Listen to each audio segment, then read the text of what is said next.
Howdy. Welcome, welcome.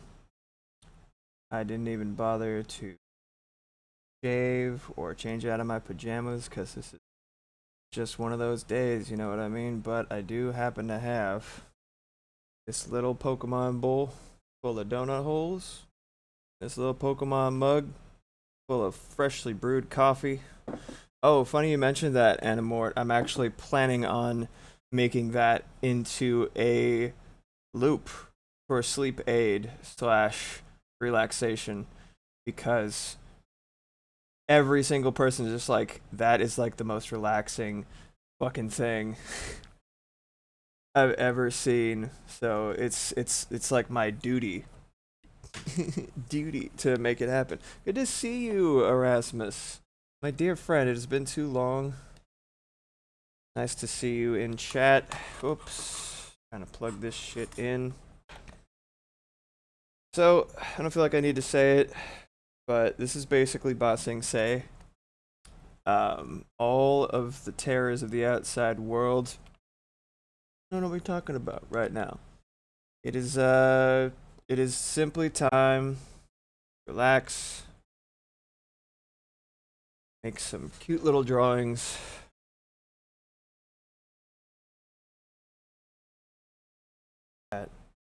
Haha. Alright. Exactly. Exactly. Alright, let's get a whole goody goody gumdrop situation going. Miscellaneous. New. Let's make it IG portrait size. There we go.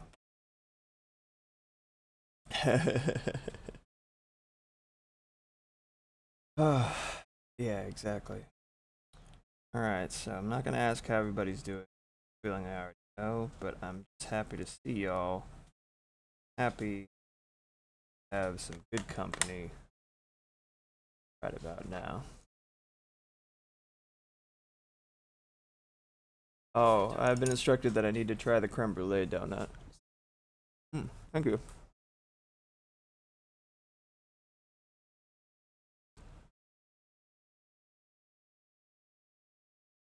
Wow. It's really good. Hmm. Hmm. Creme brulee donut. Good shit. Is this a left-handed mug? I just. Oh no, maybe I'm supposed to look at the Pokeball nipple. That's the goal. That's why the handle's on this side. Present for me. It's unbelievable. Yeah, exactly. Mm. This might be too hot. Oh, excuse me. Next Freaky Friday stream, you testing various things with disembodied hands feeding you. Then you review each piece in detail. I mean, sounds good to me. All right, I almost forgot music. Let me put on music.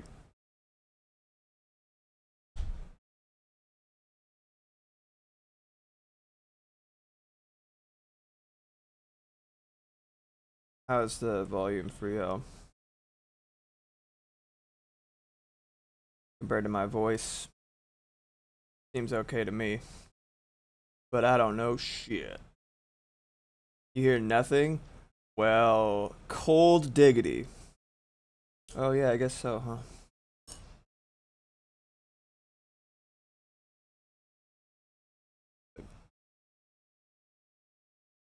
Whoopsie daisy.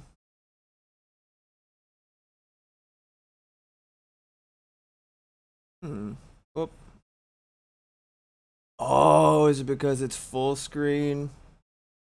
Wow, wow, wow, wow. Okay. Give me a sec. Oh boy, oh boy. Thanks. Change when I move it. I think I see the problem. I think I understand everything. Gotta have some music.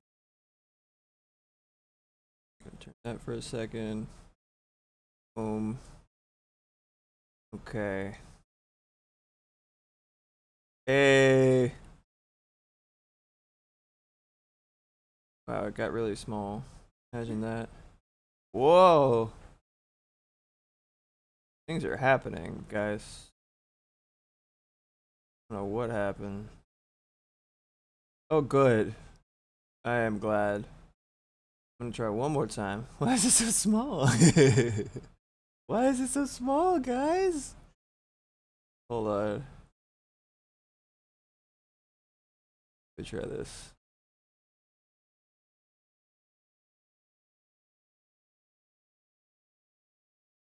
Oh boy. Alright. I'm just gonna make it big. That's the spirit, right? I'm gonna make it big.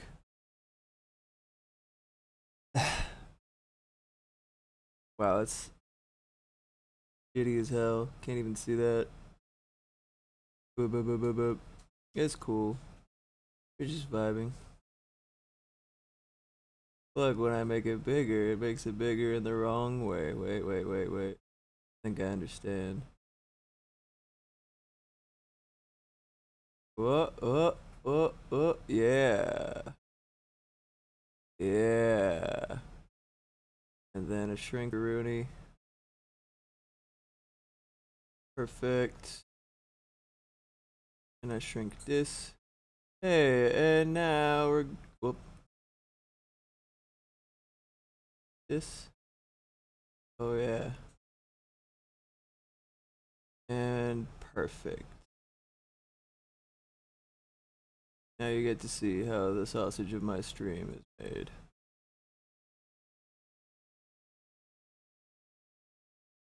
Perfect, perfect, perfect, perfect, perfect, perfect, perfect. Shit.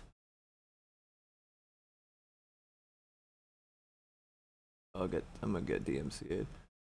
Just what I feel. Alright, I think we're good. I think we're good. I think we're good. We good? Or we're good?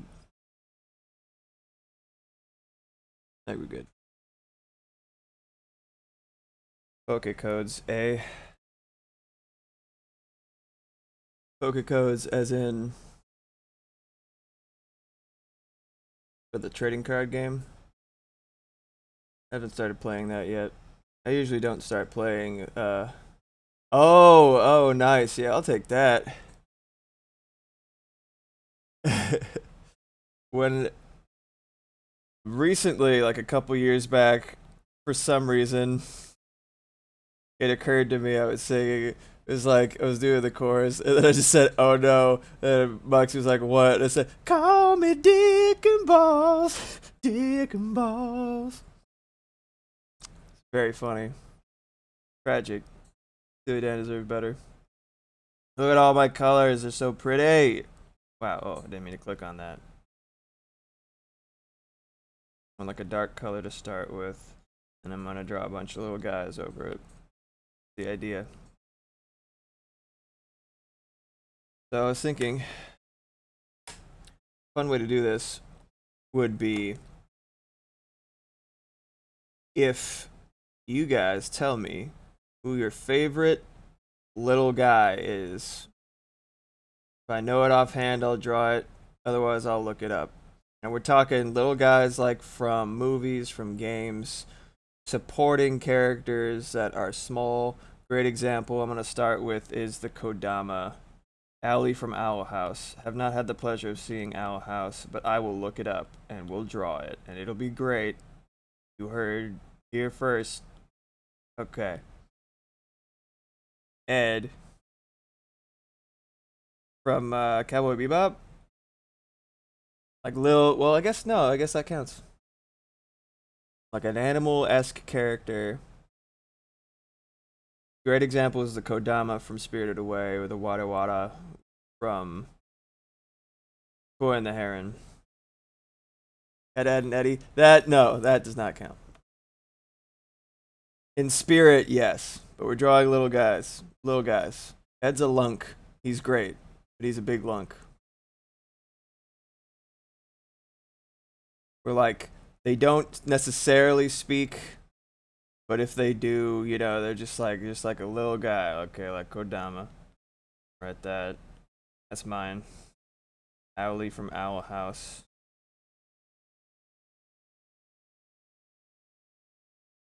Ah, fuck. Let's wrote Spirited Away. Haha.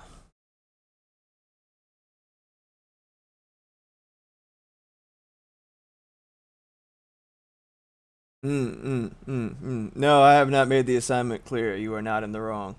My fault. Alright, so Owlie is a house. I guess I'll have to get creative. I'll start with the Kodama. Let me do that.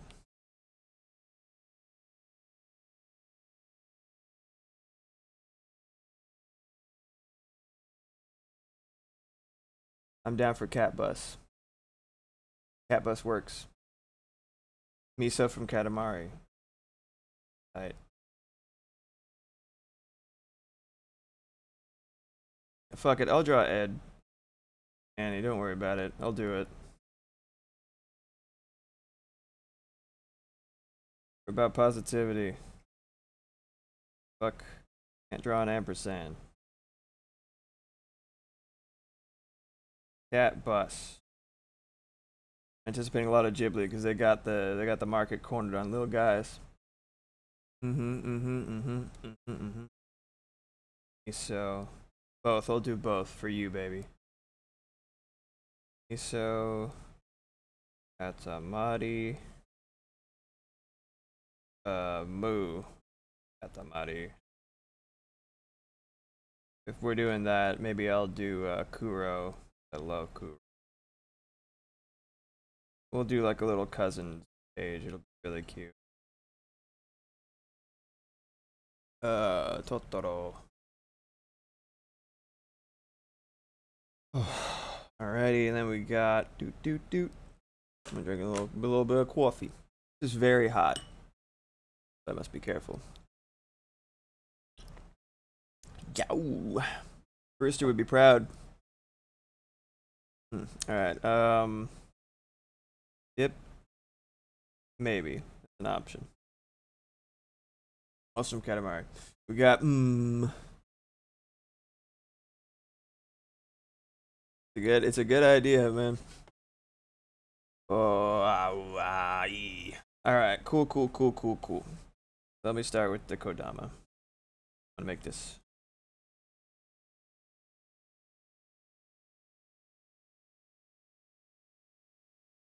Anyone else snacking alongside me? What do y'all got for nosh? Y'all got for nosh?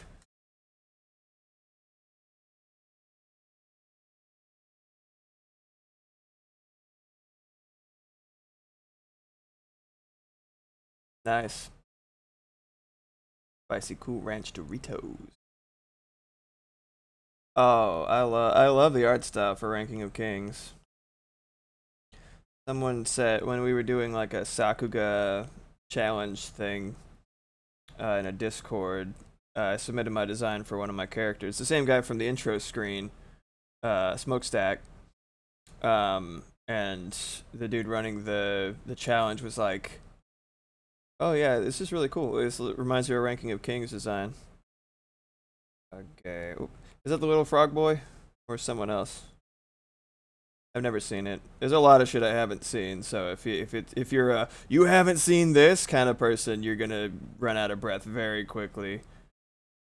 Rank King of King. Yes.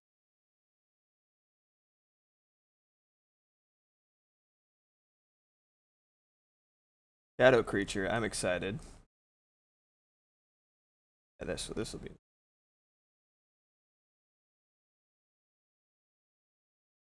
their little baby bodies.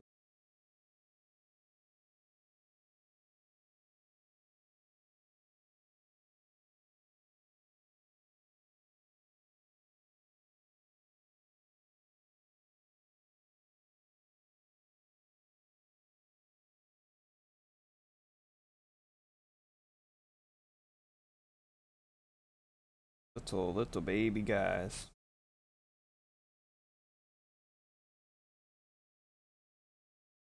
Yes.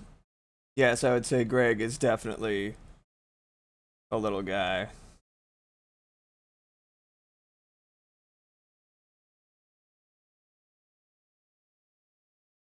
small. Oh, it's a different color. Well, who gives a hoot? I don't give a hoot.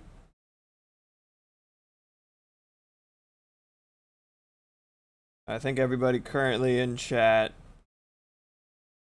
has at least a submission or two, so it's. Is he too? I thought I read Catholic.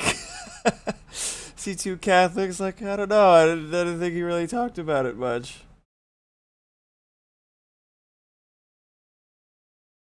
Oh boy.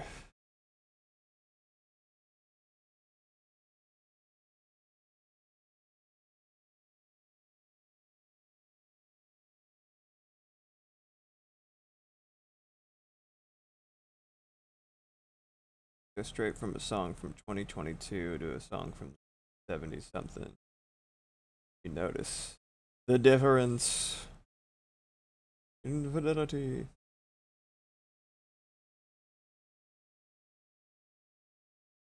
Baby guy.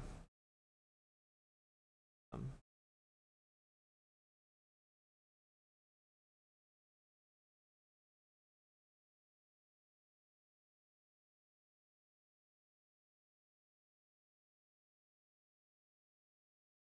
oh, it's Hootie and the Blowfish, perhaps. I will spare you the indignity. What are you talking about? You've always said Hootie. See? Don't worry about it.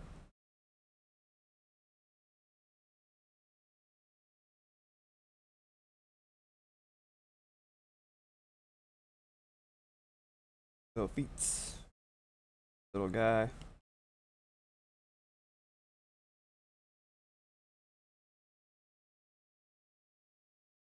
Y'all working and lurking. Making what you nosy, I wanna know.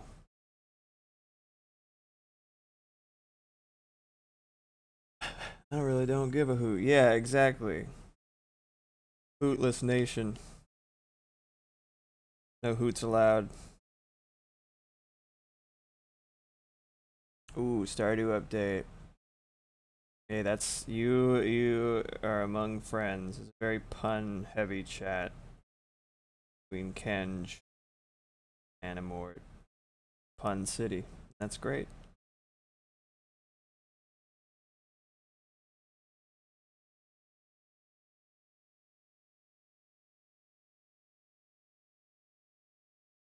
Got a couple of them.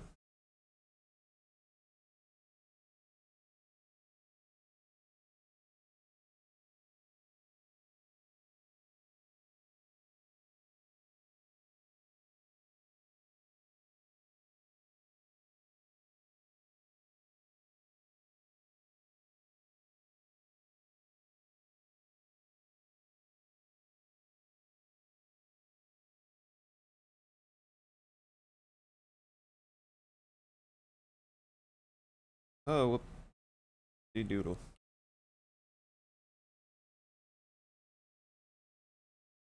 Oh yeah. TV alien.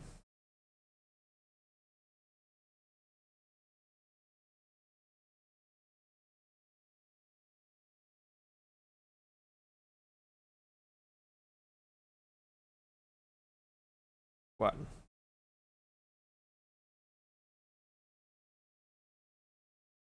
This.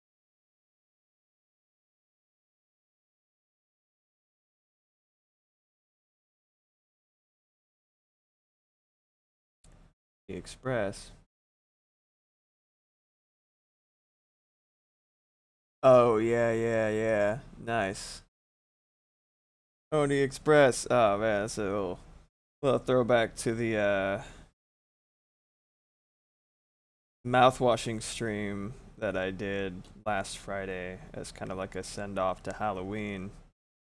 Um, where Kenj misread the Pony Express or misheard the Pony Express as Oni Express, and I said you should draw that little pixel art style.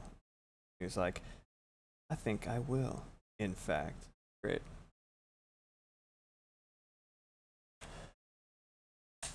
Oh, in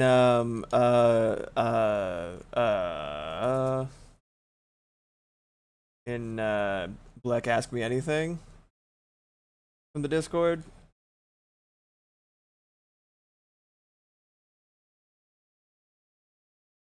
Cheers. I'm gonna find it because I forgot it. I keep moving around where the black stuff is in relation to the home stuff is in the Discord.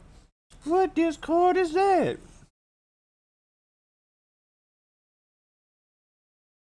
That one. If you're lurking and you want to join our little community, it's a good one. It isn't our place to judge if people are down for it. We just got to do our thing. Well, yeah, that's it. It's true. You are your biggest critic as an artist. It's important to put that shit aside and just try to do your thing. And if someone's enthusiastic about it, don't question it. Fucking roll with it, man. Keep doing whatever. Getting better. If people are coming along for the ride and enjoying the show while you're just improving, all the better. Make this smaller.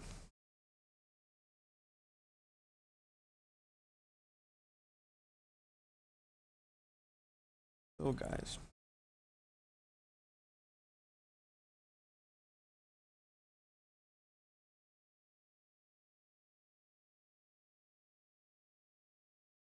Good. I'm glad you liked it up there. I'm sure if I end up finding it obtrusive, I'll just scoot it around.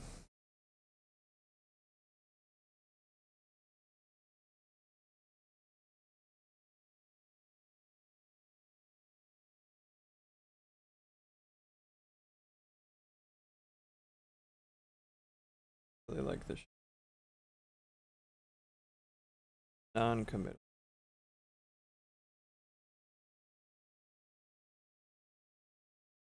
I can't remember. Is it just straight to shadow?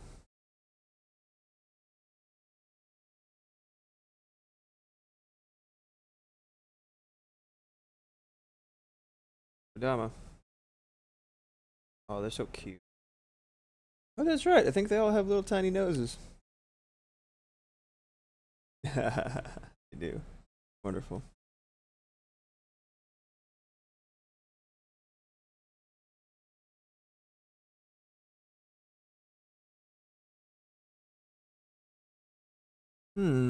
Interesting. What do you think about the idea of progress? When I was trying to make art my livelihood, I ran into that word a lot, and not normally in a positive way. You mean people were like, can't wait to see, like, basically like, I can't wait to see more progress or whatever, implying specific, like that it wasn't done or something like that, or hmm, progress. Oh, from yourself. Well, the best results I've had so far in terms of, I don't know, I guess I'm not successful as an artist necessarily. I get work here and there and I make shit that I think is cool sometimes, but like, in terms of just sheer numbers and attentiveness and stuff like that, I'm pretty paltry. Um so it might not be the biggest authority on that, but I think the healthiest way that I've found to look at art while trying to navigate the gauntlet of social media and stuff is if you just basically focus on getting closer and closer to what you consider to be like your vision or like a realization of your perspective, right? Like you feel when you make a step forward. You know what I mean? Whether it's a big one or a small one. You look at something compared to something you posted like, a couple years ago, you're like, okay, all right. And whether it's, like whatever you want to say about it, if it's different in a way that you feel like brings you a little bit like further towards your goal, your perspective, you know, like your vision, your style, that kind of thing, right? Like then it is progress. I feel like the best thing you can do right now, like best thing one can do as an artist right now is try not to be too precious with it. Let people join you in the experience of creation. And like that was my main problem with both music and art for the most part, is the fact that I was very lock and key, very like not quite secretive, but like very protective and precious of it. Um, and streaming has been so helpful for me, kind of breaking down the walls that are like that didn't even need to be there to begin with. You know what I mean? They were like kind of an arbitrary barrier I was putting between myself and other people, and my art and other people. And yeah, it's been really relaxing and really freeing to kind of unwind a little bit and let people in on the process. Um, oh, thank you. I'm really glad to have you too. Guess I had a warped vision, I think, and it's been improving since I let go of trying to make it happen and moving forward towards letting it happen. Yes. Yes, exactly. Um, I think the mentality that I'm working with right now. Hey, what's up, Matobi? It's fantastic to have you here. It's a nice little oasis, nice little den of zen, trying to get away from all the hoopla of the real world. This is not has nothing to do with that. We're making little guys. We're just drawing little guys. Whatever qualifies as a little guy to you, we're drawing it. I'm drawing a Kodama right now. Since you have just entered chat, give me who's a little guy you want me to draw? Either embodying little guy energy or just actually being a little guy. While you think about it, I will read Animort's post here. For me, realizing progress was just about being more comfortable. It took a long time for me to realize that I adapt and learn outrageously fast, but I plateau early. That's a good thing to know about yourself. Learning to embrace that has taken a very long time, but I tend to find my way through the process again, and that helps me appreciate the progress I've made. Yeah. One of the most incredible things I have ever heard in terms of little pearls of wisdom is from a Cosmo D game. I don't know if you guys know about Cosmo D. Super. Hey! Skinny Pig Games is rating with a party of 6. Fantastic to see you all. I am Blackvoot. I make art and music and sometimes play a little video game. Right now, as a means of keeping any negativity at bay, we've gone kind of full bossing say. You know, there's no war in bossing say. We don't talk about we don't think about anything that's happening outside. We're just drawing little guys. I'm drawing Kodama here. Everybody in chat gave me a little guy to draw. So far we got Kodama, that was me, Hootie from Owl House, Ed from Ed, Ed and Eddie, Catbus from Totoro, Miso, Moo, and Kuro, and maybe Dip from Katamari, Kage from Ranking of Kings, and Greg from Over the Garden Wall. If you want me to draw a little guy, just let me know. A little guy, one per person. And please drop a follow. I'm almost to affiliate. Thank you, baby. You're so wonderful. I'm literally 8 people away from affiliate. And I want to be able to put emotes in the chat. Yes! Yes! Thank you. Thank you. The Cry Encrypted. You like a squonk? You know about squonk? Like that Steely Dan song, Any Major Dude. Have you ever seen a squonk's tears? Well, oh my god, my heart. Thank you. I will eat a donut hole for each of the people that just followed. Holy crap. Thank you. How? Thank you so much. It's outstanding to have y'all here. What, really? Oh, yeah, that's right. I'm sorry, that was loud. That's cool. Oh. Ooh. Hmm. Hmm. I love donut holes, man. Hmm. Hmm. All right. So, I stream every week. Music Monday, I play music. Visual Wednesday, I make art or animation. And Freaky Friday, I draw horror shit or play horror games. So far, I've played Mouthwashing, is the only game I've actually played on stream. Incredible game. All the VODs are on YouTube. Do I have a YouTube thing? Hold on. Am I smart? Tits and ass. All right. Well, join the Discord if you haven't already. I have all my shit there, all of it. Join it. We need more people there because it's really, really nice. It's just a super, super chill place. Well, super chill people. Mm-mm-mm-mm. Mm-mm-mm-mm. If you're not already in the Discord, would love to have you there. We're just gonna vibe. Just gonna draw a little funny fellas. Got a little tummy. Leggies. I think this is my rainy day playlist. Because it's the vibe that I wanted.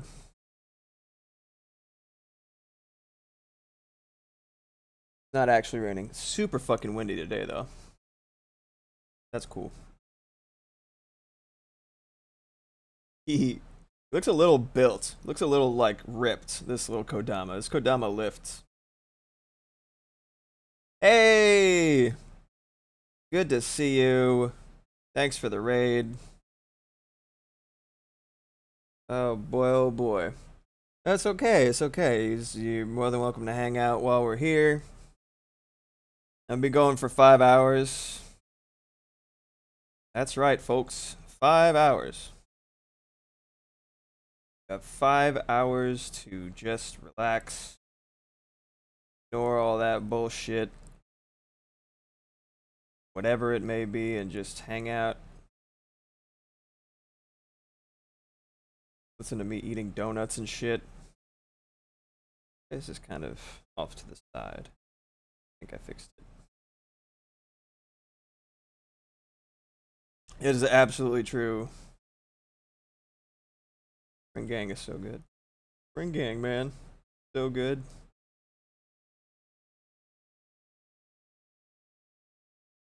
VOD Watcher's like, what the fuck are you talking about?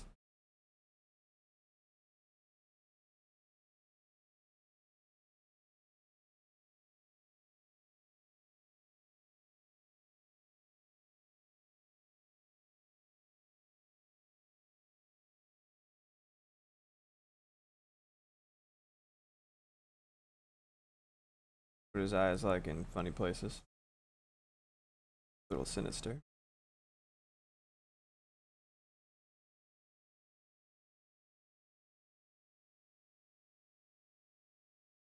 And the shading a little bit. Yeah, this is my choice for little guys because they're like peak little guy energy. Well, before you go, put a little guy. This is our list. We got a long list of little guys. Just guys that we enjoy the energy thereof. Go ahead, give me a list, some kind of little guy you want me to draw, and I'll post it in the Discord after the stream is done. Oh, by the way,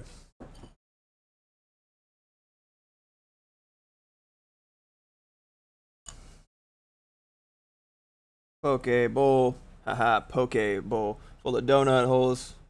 Poke mug, gotta catch 'em all. So I'm ready. I'm in my pajamas, but I'm ready. Anyway, let me know a little guy you want me to draw. I'll draw it.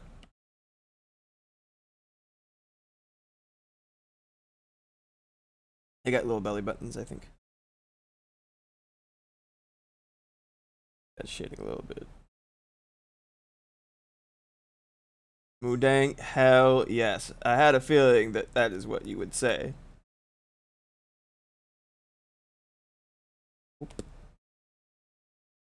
Just a little bouncy pork baby. Hippos are good.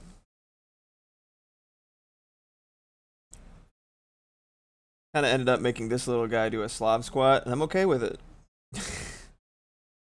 He's like, or like the Japanese gangster, Amada Kuria. Hey.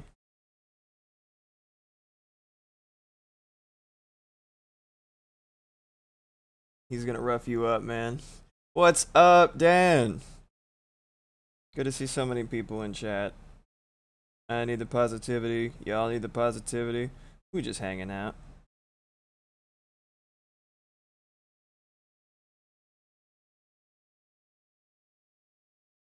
Just Dan D. Uh,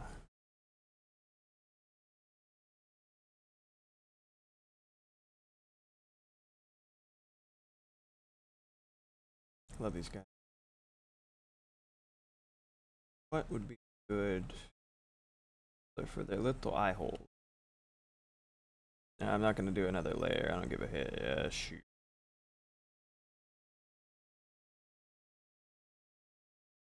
His eyes are a little bit too aligned, actually. He needs funny little.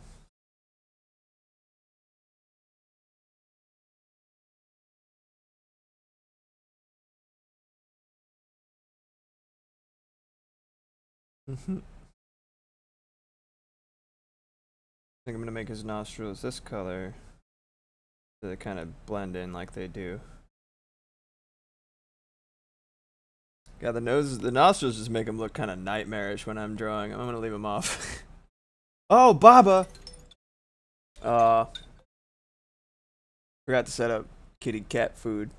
Oh, hello, baby. You're poking your head out over the blankets. How are you? Yeah, yeah. Baba, yeah, Baba is the perfect little guy. I know you already had like a bunch of submissions there, but like Baba. I love Baba. Wife is extension of self. Henceforth, I make the rules. We all one. Alright, let's see. Go. Maybe I'll tilt his head down and like he's looking at a snail or something. Yeah, that'll work. We are Legion. No, they're actually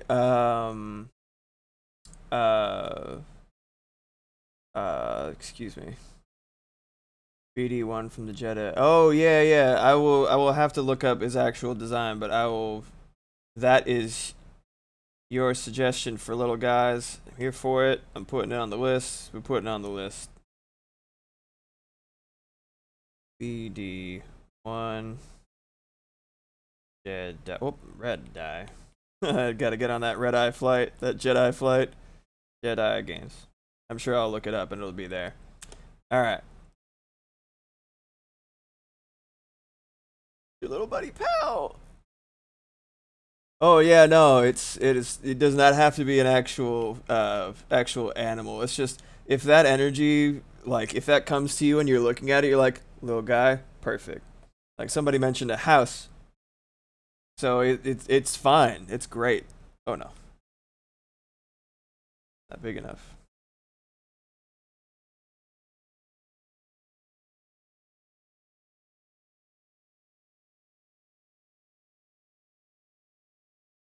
I think I'll do this.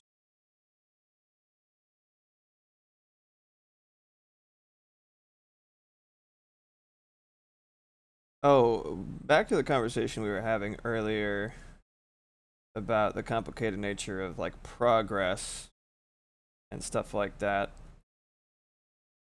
I think the best thing that you can do and the thing that's been working best for me making art and stuff like that is I actually got this mentality from when I was doing more regular busking when I was performing music more regularly. Pardon me. Uh Set up a context where whether people if you're doing something live whether people are there or not,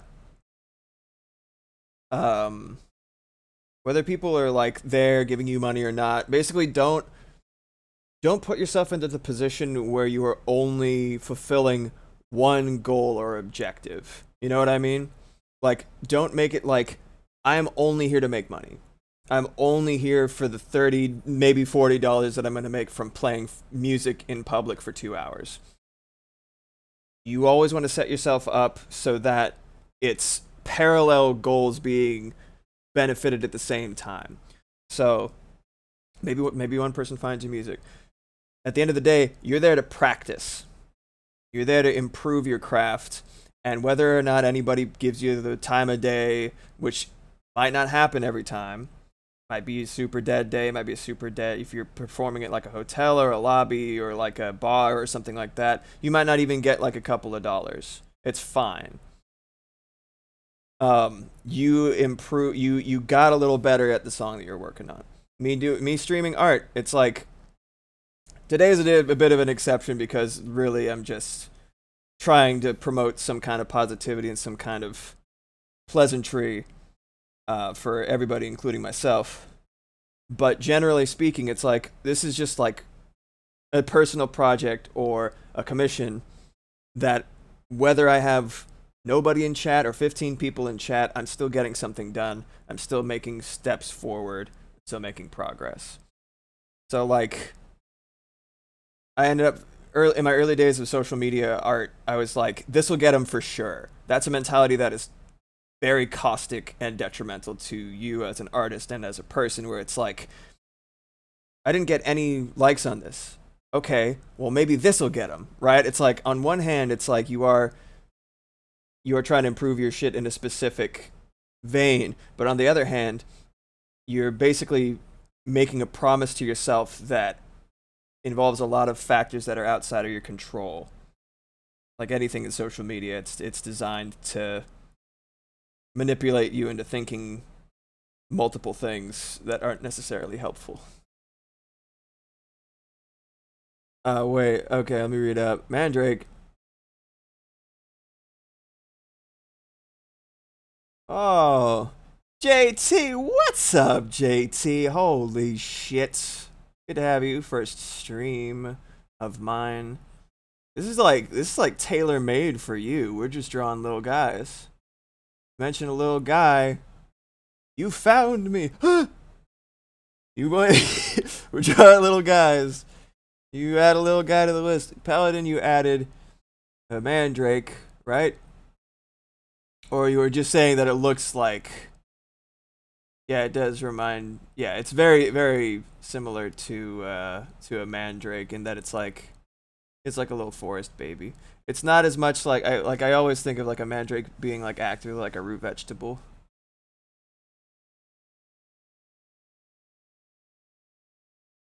Yeah, hell yeah, Kenj, exactly. Oh, okay, cool, cool, cool. The folkloric design, yeah.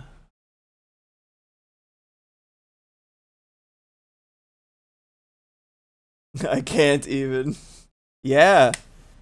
If you can make art without even thinking about social media, like if you have a means of supporting yourself and like or like making art that doesn't involve the tyranny of the algorithm, like honest to God, more power to you, and I am jealous. Thank you, Dan. Yeah, it was a long time coming. Um I'm honestly happy to be here. I feel like it's a nice. I always say smoke them if you got them. In terms of if you are trying to do social media stuff like that, if you're trying to create stuff, if you're trying to create content, smoke them if you got them. Whatever skills you have, whatever shit you have that you can do, put it together. Shove it out. You know what I mean? No, I will not. God damn it. I will talk however I am able. It's a miracle that I'm even talking right now at all. Um, but yeah, whatever you have, you know what I mean? Whatever you're working with, I'm trying to make music, make art, and play video games, and even streaming itself is utilizing my theater experience and my acting experience. So, smoking them. But got them. I dropped my donut hole! But it's just on my lap. It's fine. Don't worry about it. Yeah, we're going full goblin mode this stream, homie. Mm.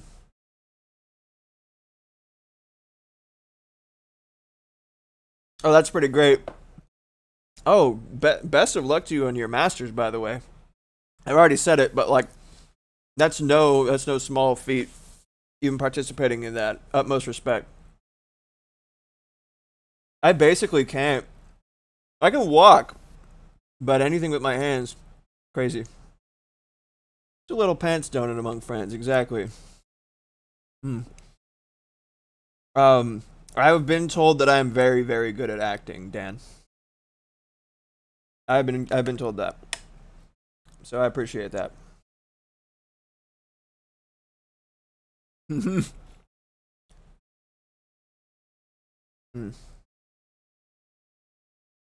Yummy. Mm. That sounds great. I think I changed my mind on these colors. I'm just gonna go full high contrast. Otherwise, I'm gonna spend all day on these. We got a bunch of little guys to make our way through, you know? Mm. That's really good to hear. Welcome back. Welcome to a world of cleanliness.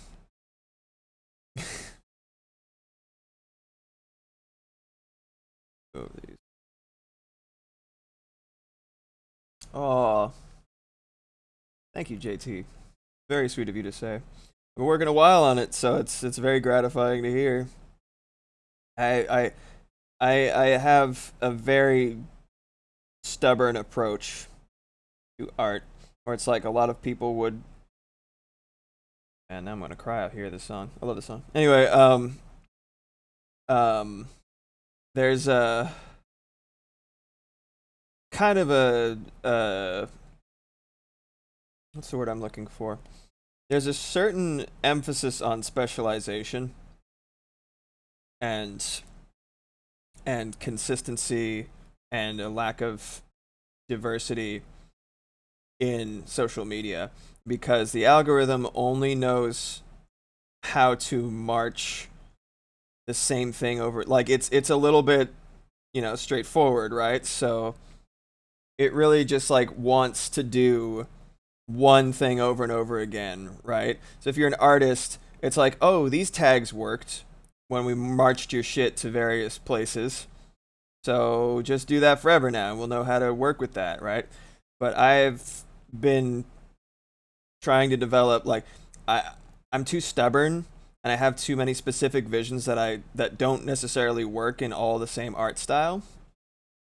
So I'm one of the fucking silly people on Instagram who has like three art styles, and you can even look at it if you see my page. You can even look at how many different art styles are happening just in the immediately apparent main part of the page. Um, but I refuse to limit myself to one style because I have different things that I want to say with different languages, different shape languages and stuff. Yeah. And what's up? All three Nathans assembled. Triangulation Nation. Population Nathan. Why is Siri? I didn't ask for you. Get out of here, fool. I don't even have Siri set up on purpose because I don't like it. Voot voot. Yeah. But yeah, like there's a lot of pages on Instagram and whatnot that you see that have it's basically the same piece or same general thing with mild thematic differences maybe, and it's just these people have like millions of followers, hundreds of thousands at least. But yeah, and like it is a smarter idea just by if you want to just climb and that's all you care about, but like, not necessarily my top priority. Or rather, I don't if I were to do that, I would compromise the different visions that I have, and I just can't do that.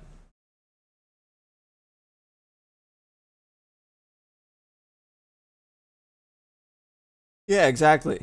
Exactly. I don't want my art to be smart. I want it to be art. Yeah. It's you don't want to exchange the act of self-expression for, it's like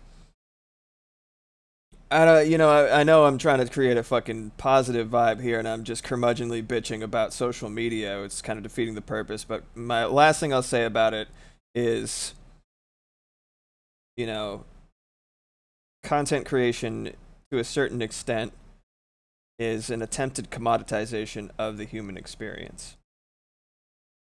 And every once in a while, you just gotta fucking peel back the veneer of the technological singularity that is approaching, and you just gotta fucking smell the roses, man. You don't need to take a picture of yourself smelling the roses. You'll know.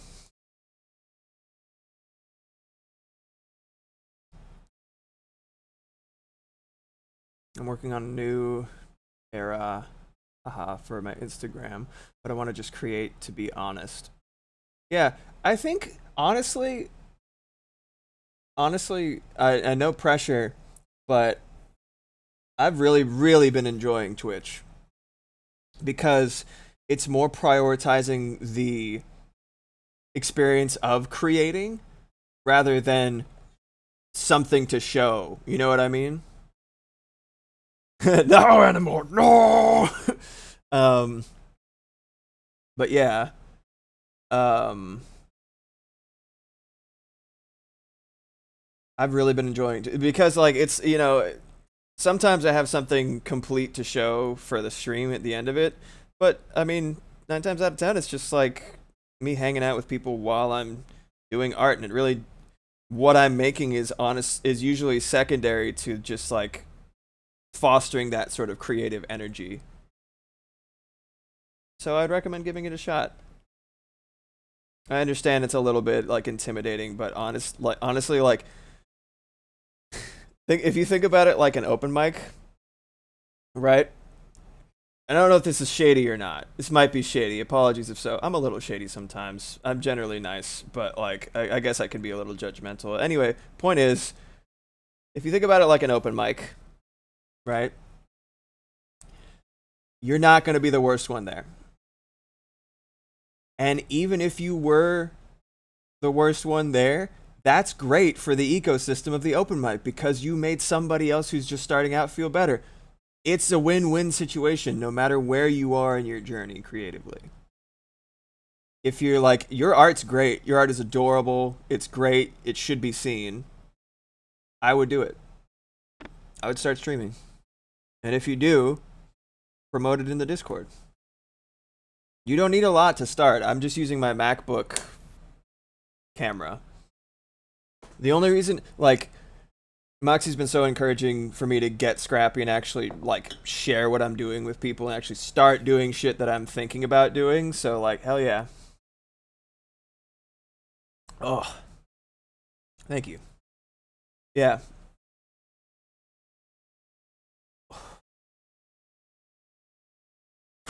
Yeah, I mean like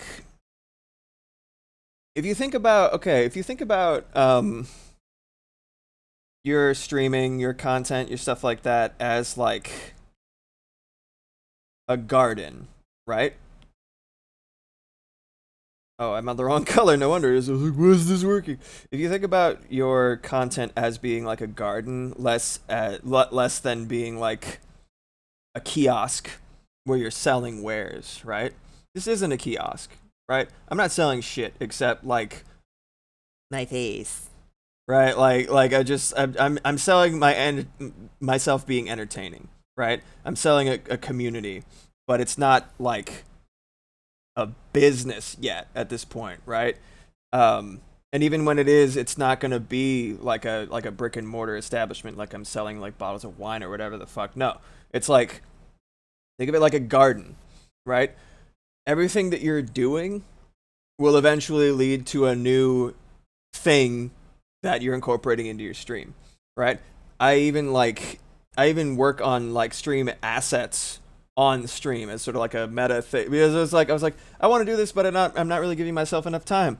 Well, this is kind of like a self fulfilling thing, you know what I mean, right? Like, oh, I'll make an alert on stream, and then we'll eventually see the alert being used on stream. It's kind of fun. But like, if you think of it as something like a garden, something that you're tending to, and that is slowly bearing fruit in different intervals, as opposed to like I have to have this all 100% ready, and it has to look legit, and it has to be fucking lights and pyrotechnics and shit. It's like you're never gonna get anything done. You're never gonna start if you use shiny object syndrome as a means of putting it off. I've been doing that for so many years, and this is with somebody, a voice of reason in my ear, being like, yeah, I think you should start. You really should do it. You're great. You're wonderful. Start. Do it. You know what I mean? So I let me be that voice of reason to you. Anybody who's thinking about doing it, who just kind of wants to chill and make art, that's what I'm doing right now. It's great. It's fun. I don't have any regrets so far. Right. Absolutely. You could do that. Your phone's probably better than mine. Mine's a piece of shit. It's like broken. iPhone 5S. Who even has one of those anymore? A stream of consciousness. Oh, yes. All right, I think his Kodama are done. I'm done looking at them. I love them. They're precious. Oh, hold on. I'll add a little bit of depth to their eyeballs. Their little peepers. Looks like they're hollow.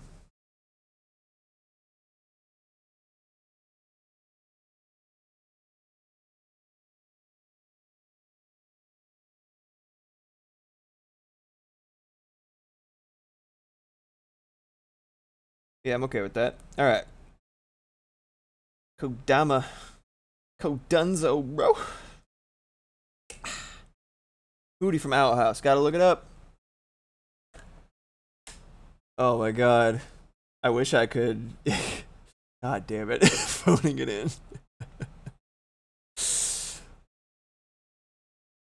Oh boy, oh boy. I'm good enough, I'm smart enough, and gosh darn it, people like me. Exactly.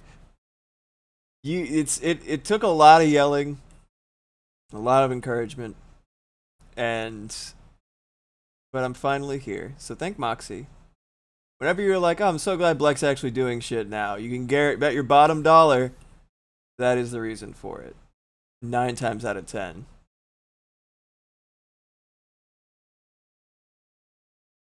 I'm gonna plug in my phone so I can use it for reference. Oof. Okay.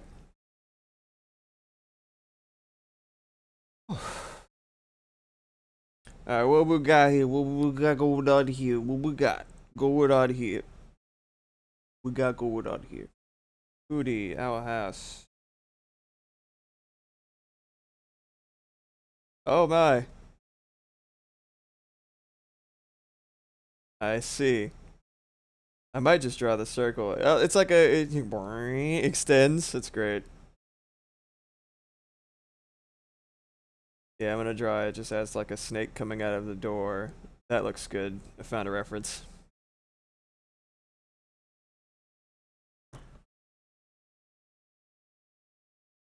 Do a clip of the voice. Maybe I will. Maybe I will. I'll do all these on separate layers, and then I'll arrange them.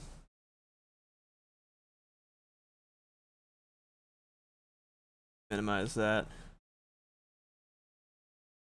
Look at all my pretty colors, yes! So pretty. Okay.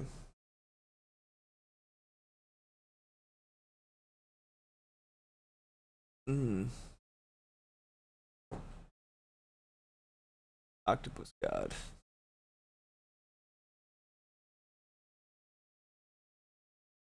Yeah, this is good. Every color is 4 colors. Aha. Let's see.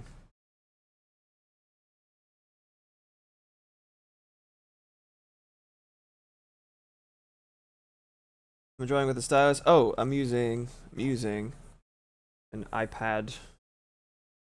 Where it's flipping around. Yeah, using iPad Pro, using Procreate. Oh god, if I was doing this with the mouse, I would just like stand up to receive my Nobel Prize, man. That'd be some shit. Make the door a bit of a darker brown here. Fucking phone's on low power mode as it always is. Causing the problems I'm trying to use that on the stream. Procreate's really good. I can't wait for Procreate Dreams to get the updates that it desperately needs. Okay, all right, I'll listen to it. I'll listen to it right now. Okay, maybe I'll just click on the link here. I'm gonna pause this as it hits the next song, whenever that is.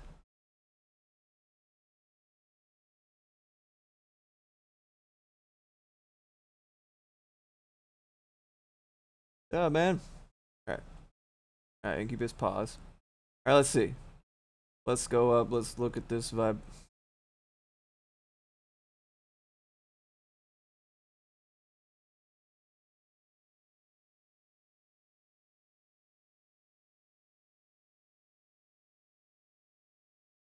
My God. All right, cool, marvelous, wonderful. All right.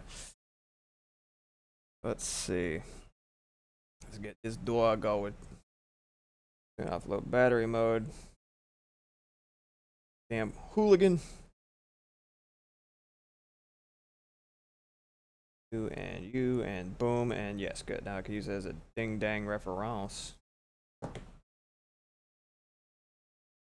Voice sounds familiar.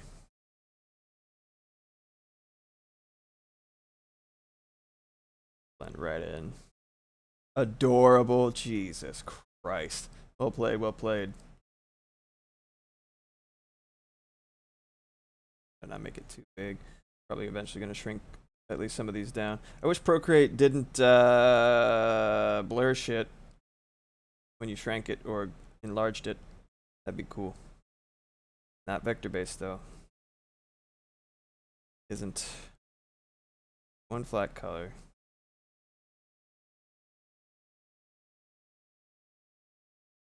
Going to a little assortment. Yeah. Alpha lock this silly boy. I guess I don't even need to alpha lock it, but I will.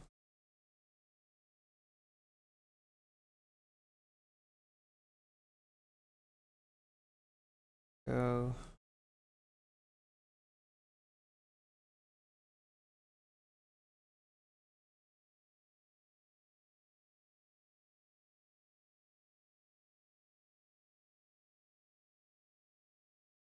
Might do 2 layers for this one. I'm usually pretty conservative about layers. Do. Gray. Dan. Yeah. I spent so many fucking years on these color palettes. Finally got them to a place where I like them and I think that they're where they need to be. Oh, thank you very much for reminding me. Lost in the sauce. Very, very nice of you. Thank you.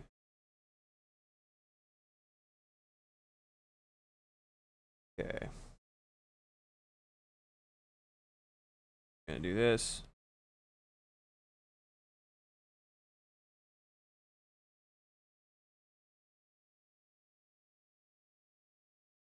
Couple of these here. Yay.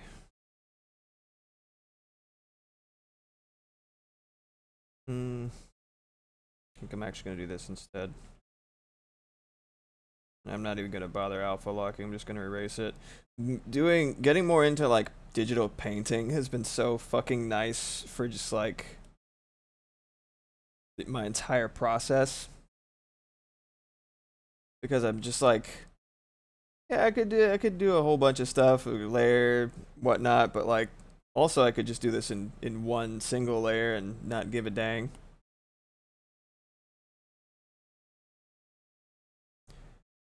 Yeah.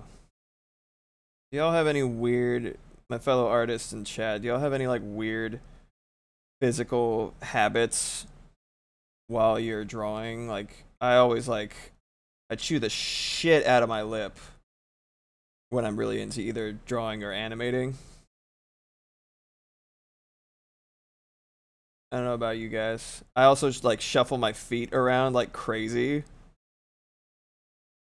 Like if I'm not careful, yeah, mannerisms.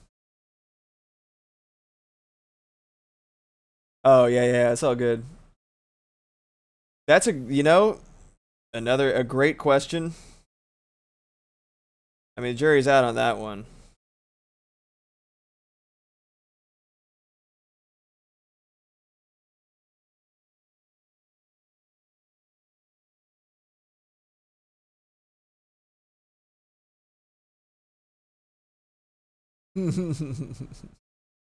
Stop bouncing, yeah. Yeah, that makes sense. It's very, very windy out. Heckin' windy outside.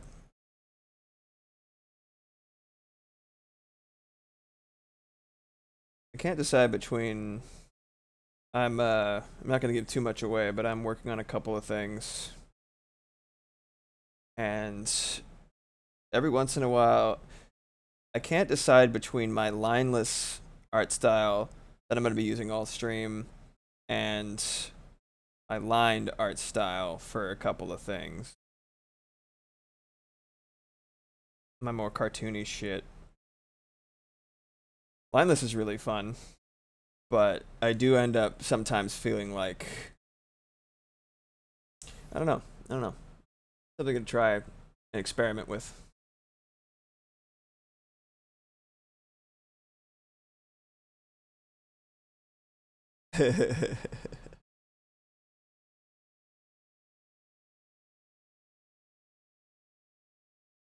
Yeah. Yeah. Whatever works best for the piece. Yeah. That is kind of how I've been treating it, just kind of like playing it by ear and see. But it's tempting to want to be extra consistent. They're like it's for like branding and shit, right? I like putting a foot down decisively, whether it's like a different art style from uh tone to tone of different pieces and stuff like that. I do enjoy like I don't want it to feel like I'm backpedaling, you know what I mean? I like making strong decisions and like putting that forward. Yeah. All right. Hey, thanks for swinging by, Anamort. I'll be here for like a while. So if you end up swinging back, I'll probably be here. Otherwise, just take care of yourself today, all right?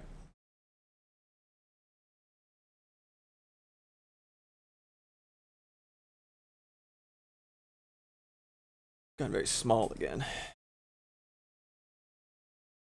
Ah, too big. A little bit of shiny shine.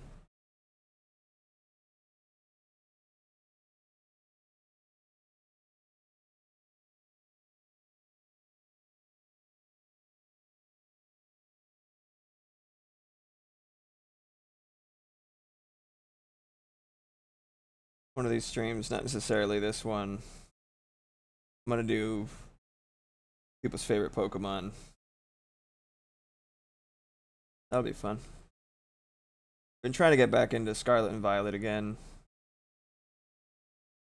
They really kneecap themselves as far as my attention goes by not having a battle tower. Criminal, in my opinion. M. Big US who incorrigible. I like shiny shit. Enjoy shiny shit. Shit that is shiny.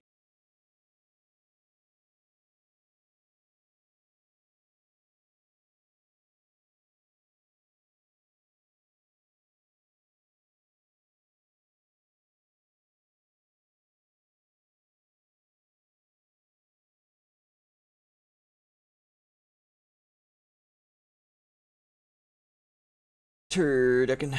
Yeah, polish that turducken.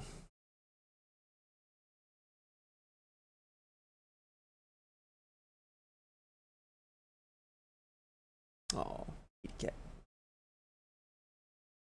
I'm gonna group that. Give a little owl. The house of the owl. Owl house.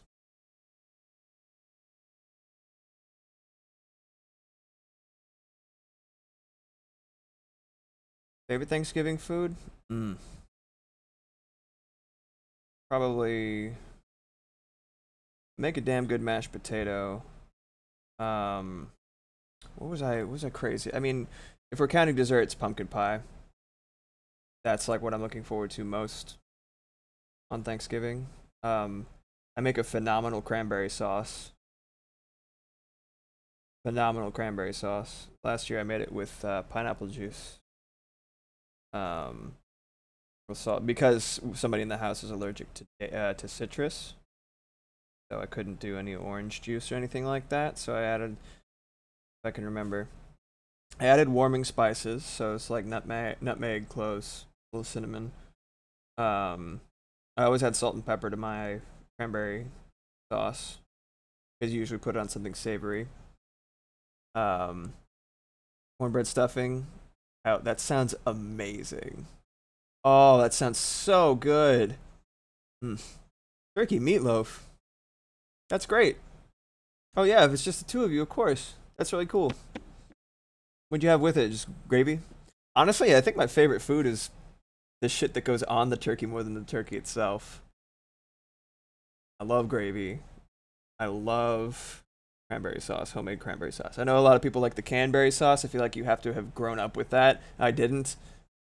I kind of enjoy it. It's fine, but I really love like the intensity of the flavors in cranberry sauce proper.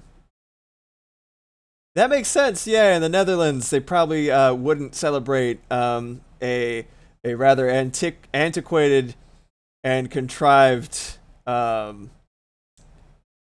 pseudo celebration of the colonization of America. Yeah, that would not make sense, really. That stuff's not canon. Yeah, exactly. I'm here for the food, not the colonization. There's a lot of shit that's kind of like, you know, like use it as an excuse to celebrate. It doesn't mean that to a lot of people anymore, right? It's important to know where it came from, but like it's also important to just like it evolved, you know what I mean? In my opinion. That's just my 2 cents about it. I'm like, it's a lot of people just like friendsgiving and stuff like that, right? I feel like a lot of people don't necessarily subscribe to the historical elements of it. I don't know. Anyway,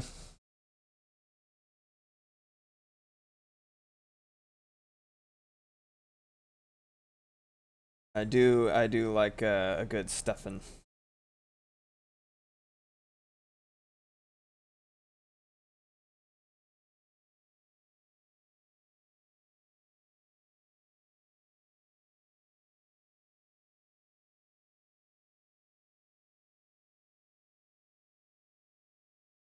Yes, agreed. Rituals are very important for establishing a sense of connectivity.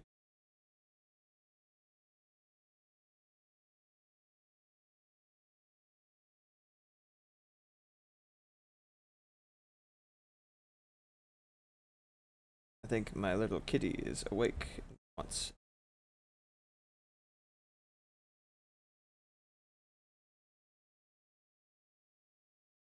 Oh, it's cool. Interesting. I believe that. Can y'all see my eye twitching?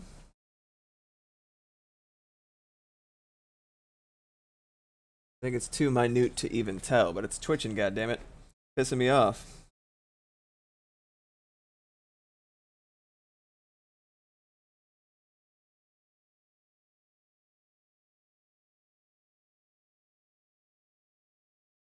Ah! Oh, ooh, man, you're on fire today, my dear friend.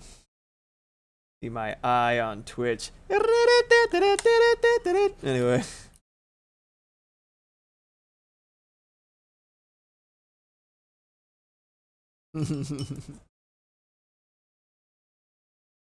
Mm-mm-mm.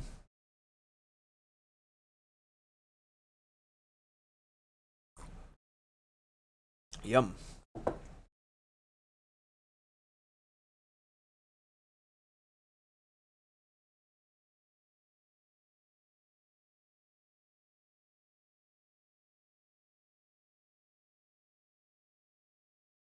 Okay.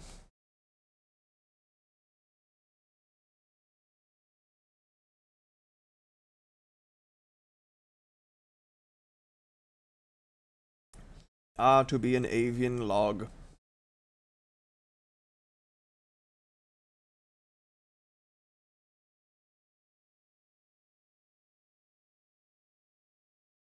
I love coloring. I'm with you, JT.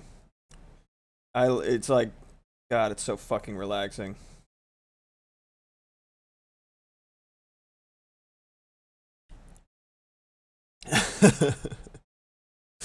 I appreciate it. I definitely appreciate it. Yeah, since I've not been like basically since the advent of the pandemic, I had the chance to unpack a lot of shit that I was not giving myself the chance to embrace or even ascertain while I was just kind of grinding myself into the pavement trying to make ends meet. I started, I started getting more seriously into music production. I took a class. I started um, getting into digital art right in the beginning of the pandemic. And shortly after it started, Rona really got bad. They introduced the animation assist function in Procreate. And so all these factors come together, really pushed me in the direction that I felt like I should be going in, right? Um, one of the main things one of the main things that I feel like I was given as a gift from, you know, from the whole situation is a brief and meaningful respite from other people's perceptions. So I've spent so many years of my life getting better and better at masking. All the theater experience, naturally being a people pleaser while being very neurodivergent. Um, it's made my human facade airtight and pristine over the years. And I will be different people from situation to situation. I used to be different people from situation to situation, just in efforts to blend in and avoid as much rejection as possible. Um, and being able to just exist in a place of constant support and advocacy from my wife, and not being not having to force myself to look or act a specific way by nature of just going to work, being on a public transportation system, yada yada. Like the peace of solitude, the comfort in interacting with people pretty much only online. It was really like it was so impactful for me. I can't even really put it into words. But one of the main things that it presented as an opportunity for me was the ability to say, like, I don't think I'm necessarily a dude. I don't know what I am, but I'm something. And I'm not necessarily one thing or another. Just like the embracement of that, right? Like, I don't even know if embracement is a word. Anyway, the acknowledgement of that and the acceptance of that. Like when you're born into this world, assigned male at birth. From day one, you are sort of funneled. You know, and any gender binary bullshit's gonna be crazy, but like, it's like you're kind of forced into this procession, and if you step out of line, you know, it's like those gutter bumpers at a bowling alley where you're not allowed to go too far one direction or another. You have to stay the path, and you're just like, you gotta hit the pins, man. Just fucking hit the pins, right? It's like being free of that expectation, the set of expectations, being free of like the feeling the need to prove myself constantly for a bunch of shit that doesn't matter. Like that alone is so meaningful for just peace of mind, you know? So that's like that was a very welcome quantum shift. All right. Non-participation in the collective insanity. Yes. I have a mentor who mentioned the term quantum gender, which had some resonance. That's really, really interesting. It's a very succinct way of putting it. What if I want to date the pins? Jeez. Yeah, well, I mean, you know, no, you have to dominate the pins. Like that's that's what we were all told, right? You don't know, you have to not understand the pins, but they're the only thing that you're supposed to care about. But you have to like despise them and not understand them. Hit them with your balls, right? Do you have 10-pound balls? Then how do you walk?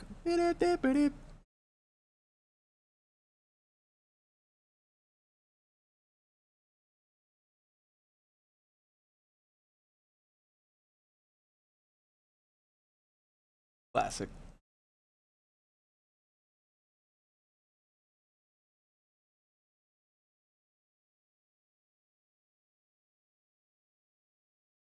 Contemplating what color I want to make. I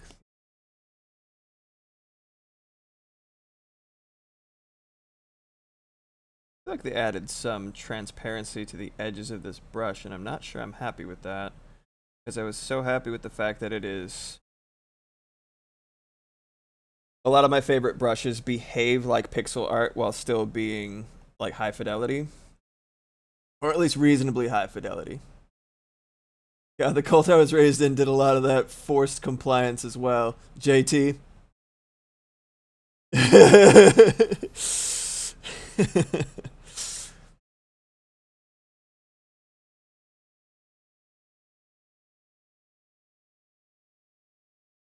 Actually, do this.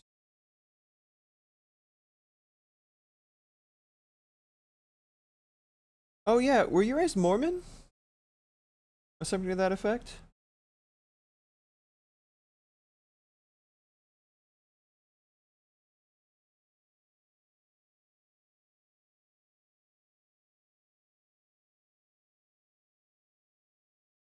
Dude, congratulations getting out of that shit. It's I've heard it's really really rough.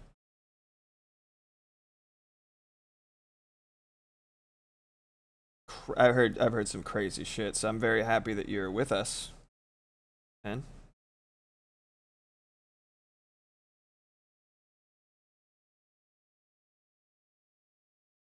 This is really fun. I'm really enjoying this. I hope you guys are too.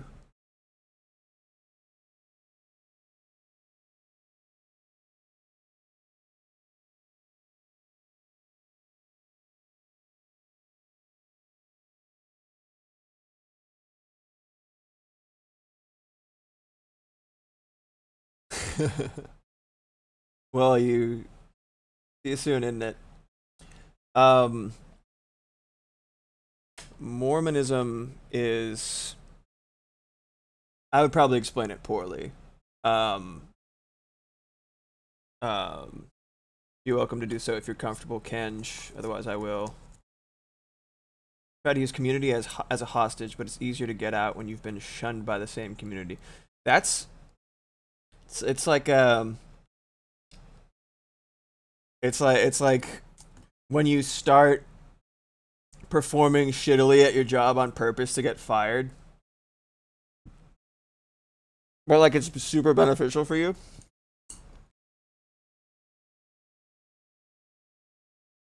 All works out. Oops. Sorry about that.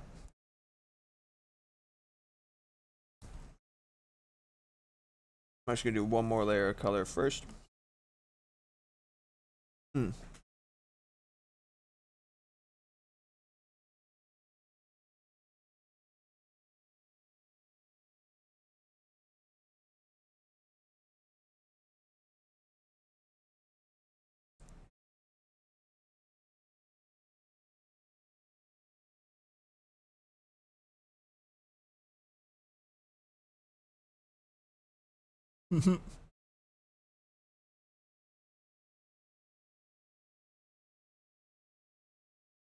I'm contemplating making his face more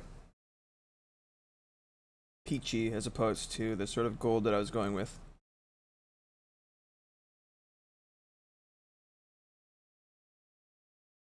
I don't know. I don't know if JT has the frame of reference for the South Park bit there, Kenj. Basically, yeah. I agree with that. I agree with that. Dogging. Is it like soaking? Yeah. The lighting in the room is highlighting my enormous forehead. So laugh it up, guys. Enjoy it. Look at that beautiful shine. Wow. Yeah. A lot of weird shit. A lot of weird shit, man.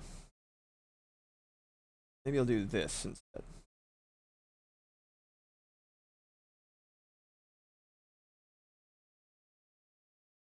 Colors are a little bit weird. I think I just made the wrong choice in terms of how gold to make his face, but it'll be recognizable.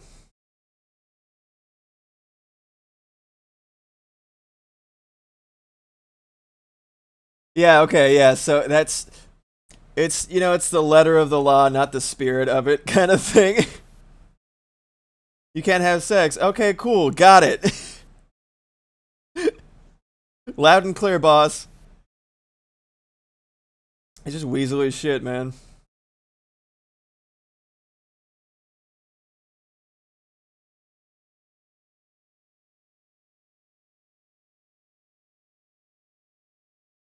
Okay.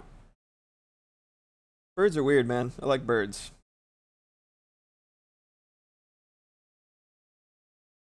Birds really like me too. There's like a parrot, like a cute little green parrot that was at I was at Dickens Fair a while back, and someone had like a green parrot. I think its name was Brownie. Very cute, and it just like loved me. At one point, I was in downtown Berkeley, in front of a pizza place, and there was this man, this British man, who had an umbrella cockatoo, right? And he's like, her name's Lucy. You want to pet her? And I was like, absolute fucking yes. Give me the bird, right? Lucy's here, right? And it's this big fucking bird, and it just like rubbed its little face on my chest and went. And the British dude was like, "Oh, she loves it." I'm like, "Bro, I'm gonna steal your bird. That's it. This is my bird now. She's claimed me as her own. This is a bird. It must be because I look like a tree. Is it better to not click on the link? I don't know, man. I don't know. It's got his vision like a T-Rex. If you move during, it's a sin, but as long as you don't move during, it's okay. Like we're playing a fucking indie horror game. Oh, thank you! Thank you very much. A little bit of texture to the beak. Nice and shiny.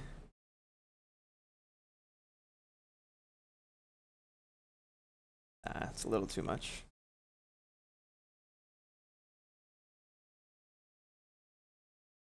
It'd be really funny for any VOD watchers because it's just gonna look like I'm having like a tantrum, like a fit every once in a while. Groovin'.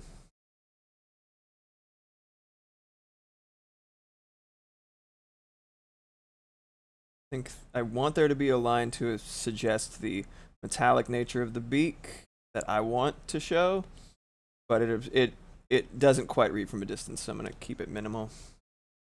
That works. Maybe I'll do a little stippling.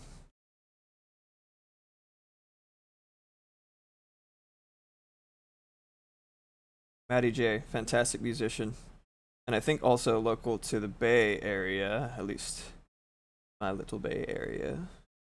Gotta support local artists. Support your local artist. I went to an open mic one time, and there was a rapper there who brought his own hype man, and they both looked like they just came out of a nightclub. Like they were wearing like suits. The rapper in question, Rapper P, he had a suit that looked like it was like 3 sizes too big for him. So he looked like a little guy, just like a little guy, much like this list that I'm establishing right now of little guys. And every time he got on the stage, every time someone said Rapper P, including like the MC that was introducing him, his hype man said Rapper P, and he gets on the stage, and he's like, "Yo, what up? My name Rapper P. Support your local artist. Holla at your boy. Check out my MySpace, Facebook, SoundCloud. Okay, this is a song I wrote called Drop Below." And then the track starts playing, and he's like, "Drop below. White girl, you like a pussycat." And it was basically that on loop for about 4 minutes with the track playing behind him. And then bookending that shit, he said, "Yeah, okay, so my name Rapper P." As soon as the song was done, "My name Rapper P. Support your local artist. Holla at your boy. Check out my MySpace, Facebook, SoundCloud. Okay, see you later." And then like they said, "Rapper P" again one more time as he was getting off the stage. And I just think whenever someone says support local artists, I just think support your local artist. Holla at your boy. Good old Rapper P. Open mics are one of my favorite sources of entertainment looking back. When I was actually doing live music and shit. Very fun. Rapper P! Yeah, it's amazing.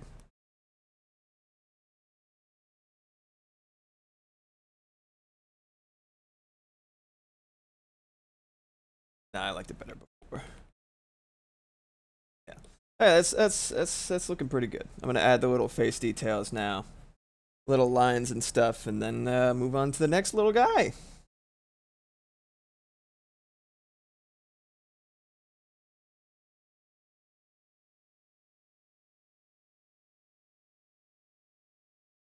Too, nah, too thick. Too thick. Quick, decisive.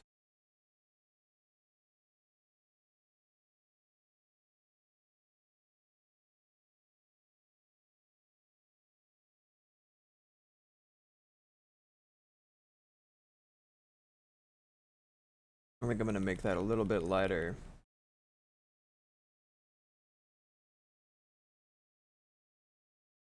Yeah, I'll make it a little bit lighter.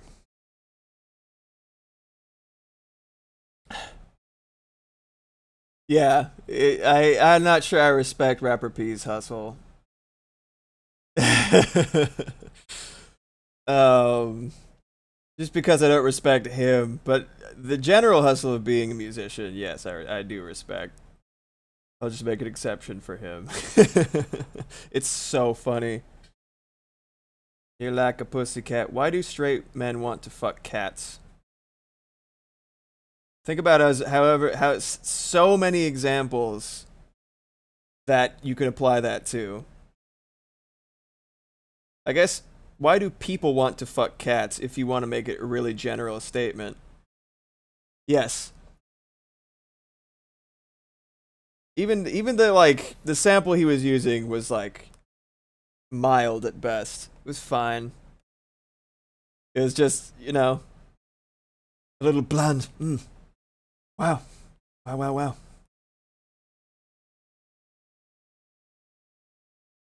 All right.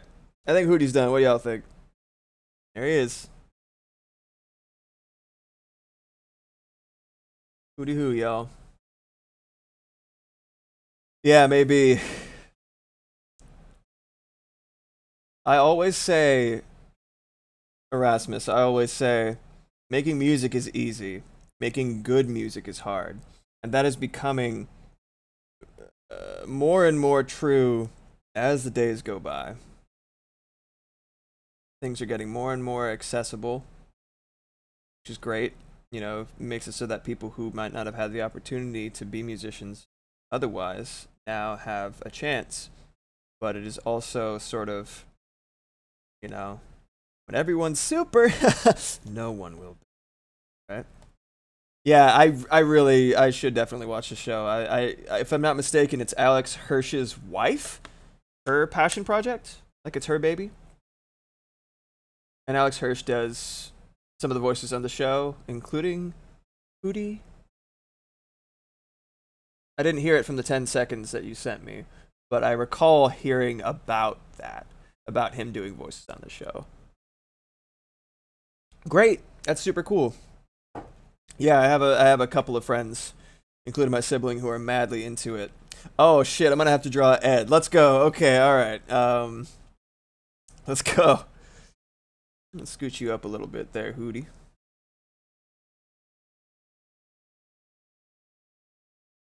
I remember that it wasn't one of the reasons that it had some difficulties, the fact that there were two characters that were actually lesbians. Mad respect.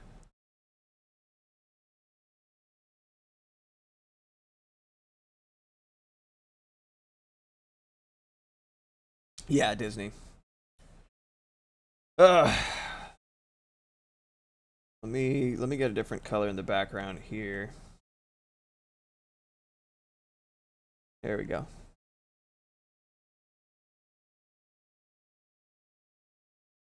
Okay, let's start a new couple of layers here. Let's get a reference of our boy Ed happening.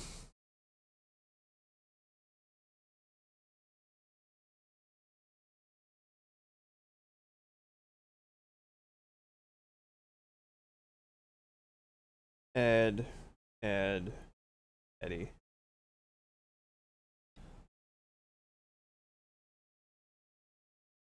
Oh man, I just saw some custom Nikes that are made with his color scheme when I was looking up an image.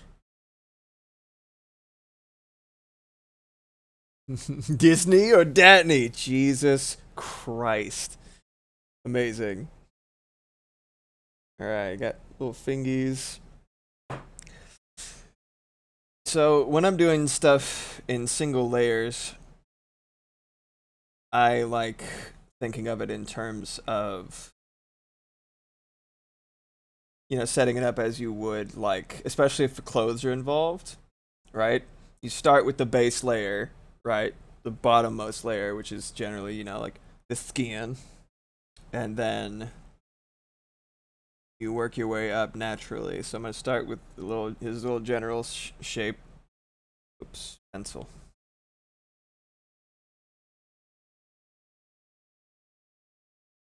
Give him a little bit of space. I'll scoot him later.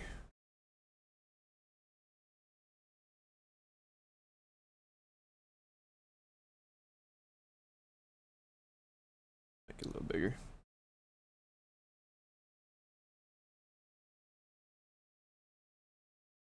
I really like Dead Ed and Eddie. I don't know about y'all. I watch that shit all the time. Definitely a more. Might have to do a more. No, this will be the base layer. It'll be fine. I might do a more like kind of greenish or grayish yellow as opposed to this sort of warm orange. Yeah, let's do that. Might make him look a little bit more freakish, which is not inaccurate.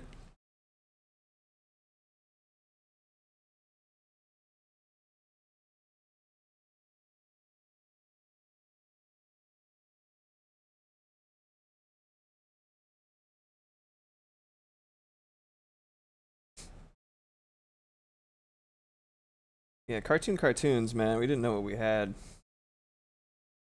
So good.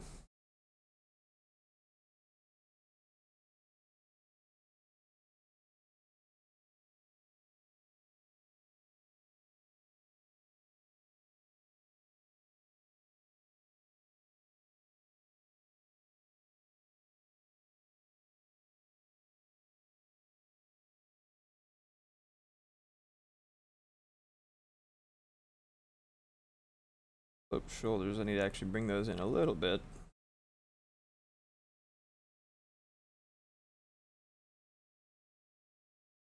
Looks like a red shirt with white stripes.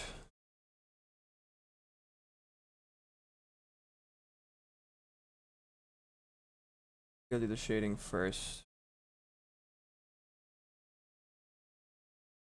Oops. The right color at least.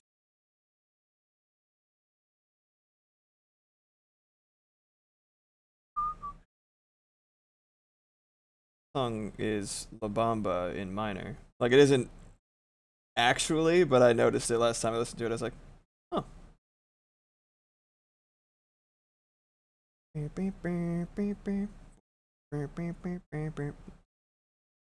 Good song though. Feel Colari is really nice for instrumental, kind of cinematic music.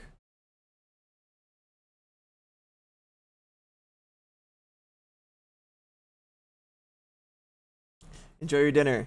It has been so good to have you, my friend. And I'll be doing this every week. Music on Mondays, art or animation on Wednesdays for Visual Wednesday, and something freaky on Fridays for Freaky Friday. Enjoy your dinner. See you next time.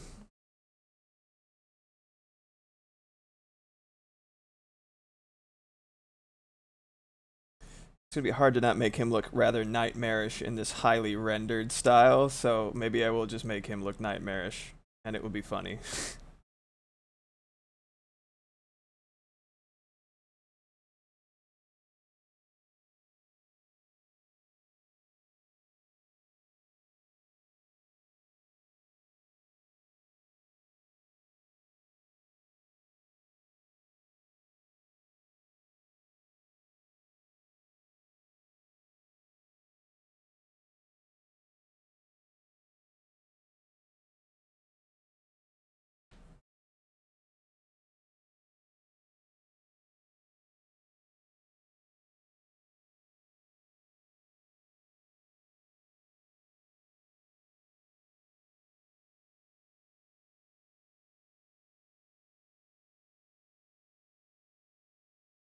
Oh, what music? I don't know what you're talking about, JT.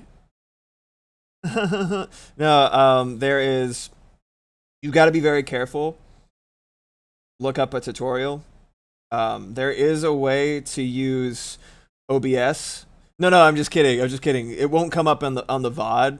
I have it so that it's playing through the stream, like the stream casting service. I don't know exactly what it's called, but OBS.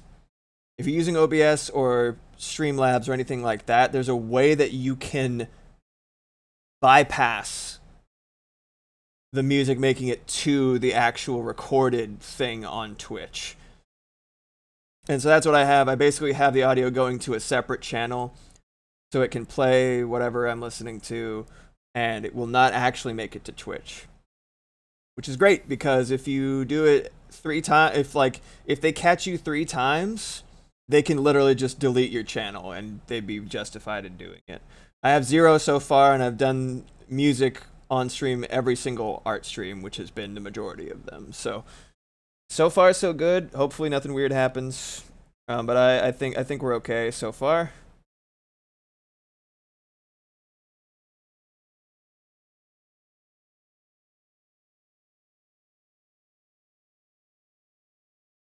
I don't know about y'all. I'm super fucking relaxed right now, which is great because I really needed that. Okay.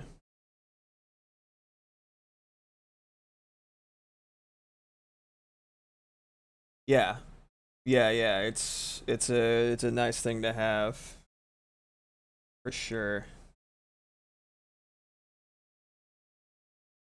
I understand. I'm kind of zonked too. You are among friends, my dear.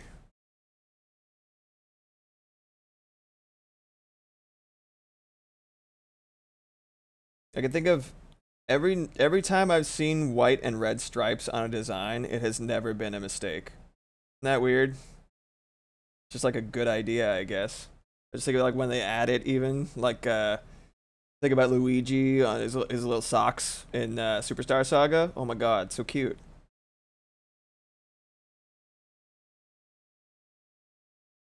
Wrong choice.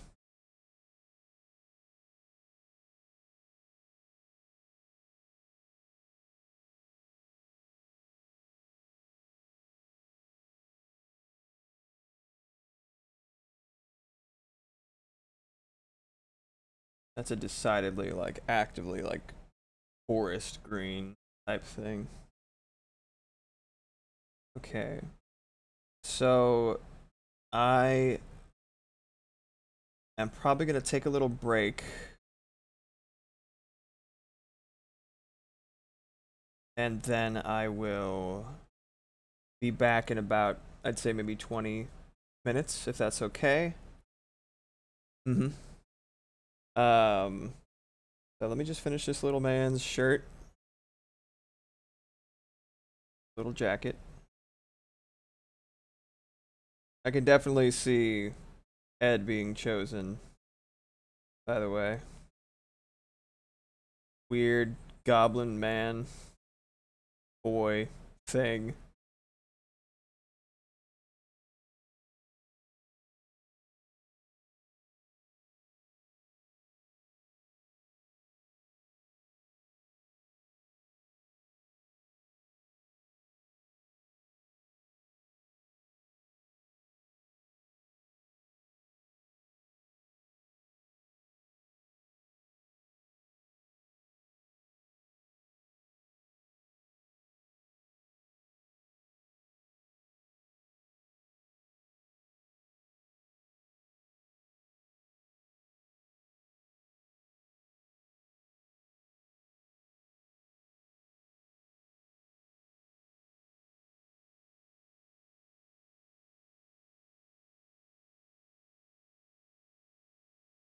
I like this kind of rendering style and a drawing style because it feels almost like sculpting.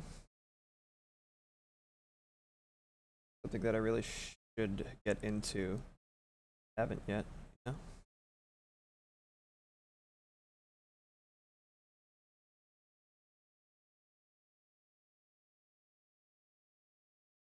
Not sure he's yellow enough.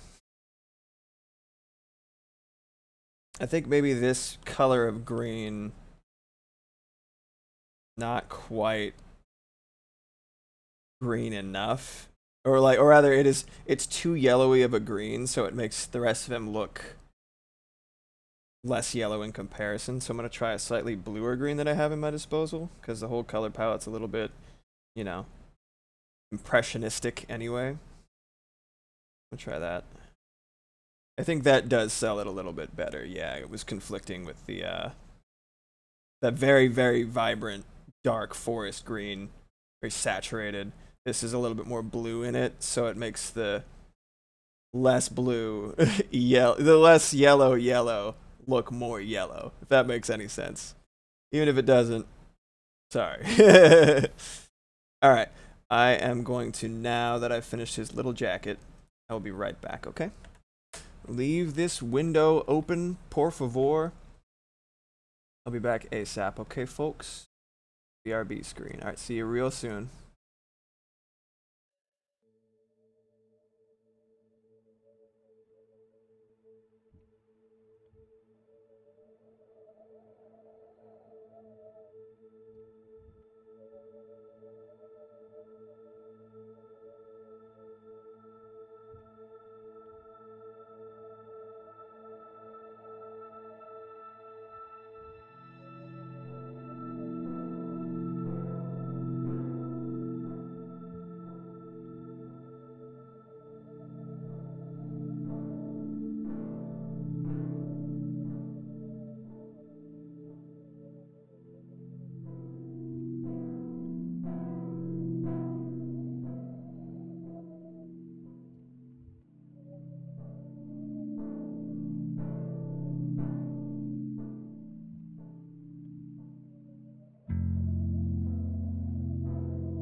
Bat it down. Bat it down. Anyone still here? Thanks for your patience, guys. I knew for a fact, given the fact that I can't charge my iPad and stream using it at the same time, that I would need some a small. I'll be like, I'm gonna guarantee take a break in the middle of the stream, you know, freshen up a little bit, give my iPad time to charge, and so we have groceries delivered. So we order the groceries to arrive in the middle of the stream. I'll go take a little break, process that shit. You know what I mean? Put the perishables away and whatnot. And the frozen brown rice that we ordered, which is, you know, like quick and easy, just toss that shit in the microwave, and then you got like a side for a simple dish, stuff like that. One of the packages that we got had a split in the side, so I pulled it out of the bag, and it just confetti sprayed everywhere as if there was a nice, friendly little wedding occurring. And I was like, "Fuck, I gotta sweep that up." And then I took out one of the things of buttermilk we ordered because we wanted to make some pancakes at some point in the week, and that started leaking when I squeezed on it. So I had this nice dish developing on the ground that I had to clean up. So that's one reason that took so fucking long. All the perishables conspired against me because it really is just one of those days. But you know what? Not here. It isn't. Right now, it's just you, me, and a bunch of silly little guys that we're drawing. That's it. Yes, please. Thank you. No, as far as I know, it's just the frozen brown rice and the buttermilk. I think the buttermilk will still be drinkable, but definitely charge those motherfuckers because they deserve it.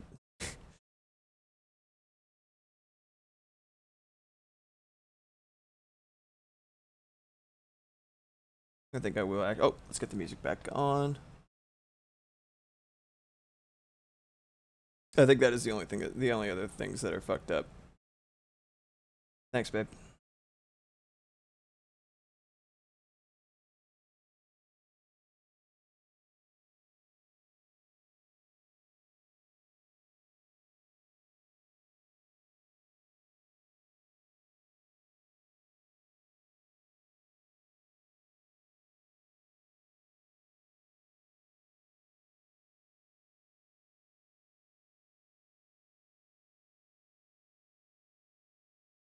Hope everybody is hydrated, comfortable, all things considered.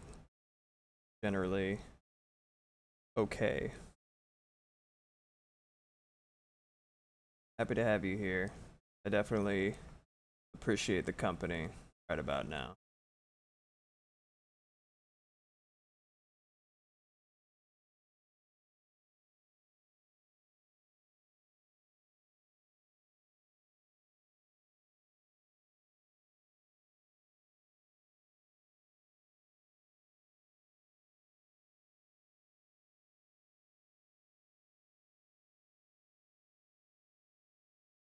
Go.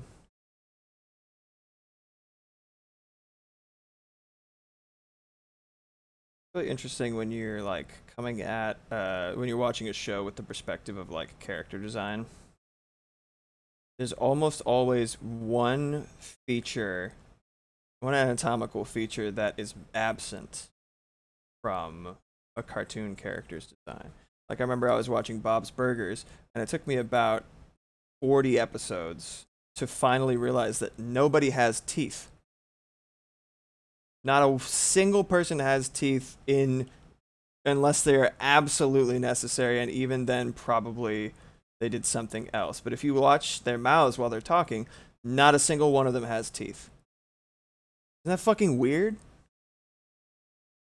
I was thinking about that for Ed, Edd and Eddy because most characters don't have a chin. If they do, it's very like implied. No teeth, okay? You know, this is called dominant strategy. This is called optimization. I love the dramatic lighting of Ed's weird yellow chin thing as I'm saying that. Hmm. Hmm. All right. Anyway, the bright side for the kerfuffle with groceries is the fact that I'm fairly certain that this is enough battery life to last me the rest of this sort of 2.25 hours. So you know what? Maybe it was a happy accident.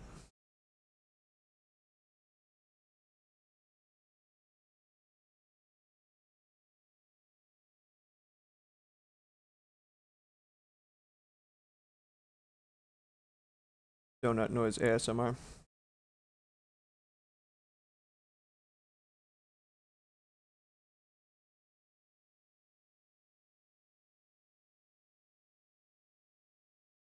Mm-hmm.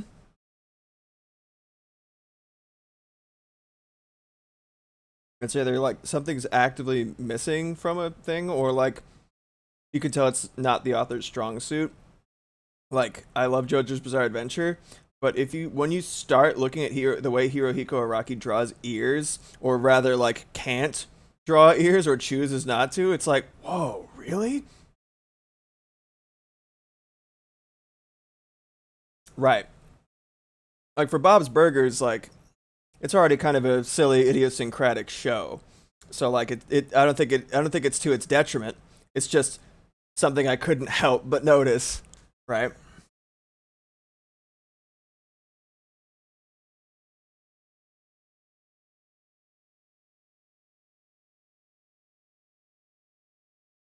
Actually, really helpful to be streaming with OBS, and I've said this before, but it helps me kind of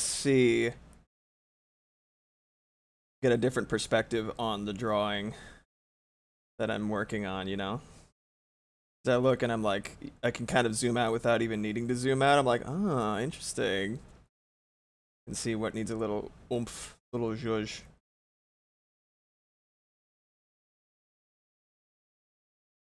Stripes are a bitch with one layer, but I'm just having some fun, challenging myself.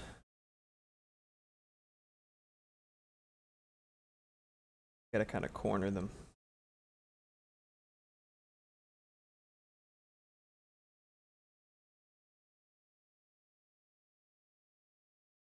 Yeah.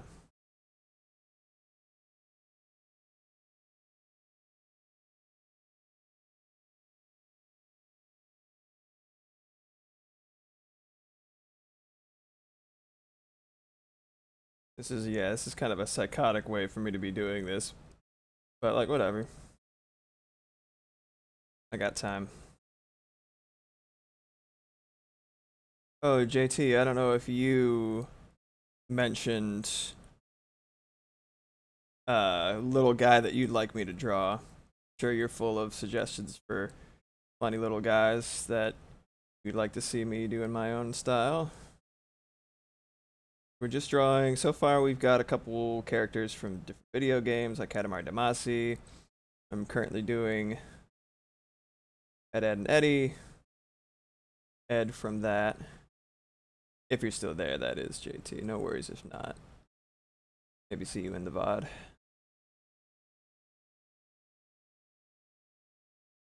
Yeah, everybody in chat's giving me a suggestion of like just a funny little character from any kind of media for me to illustrate.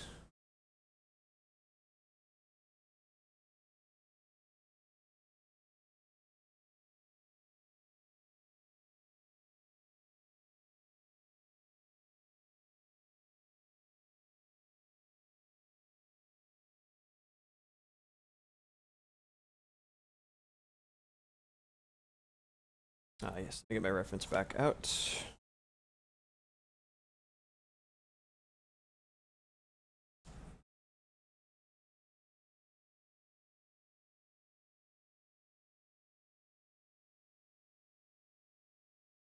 I'm gonna swipe down a little bit. Mildly unfortunate. Really, it's fine.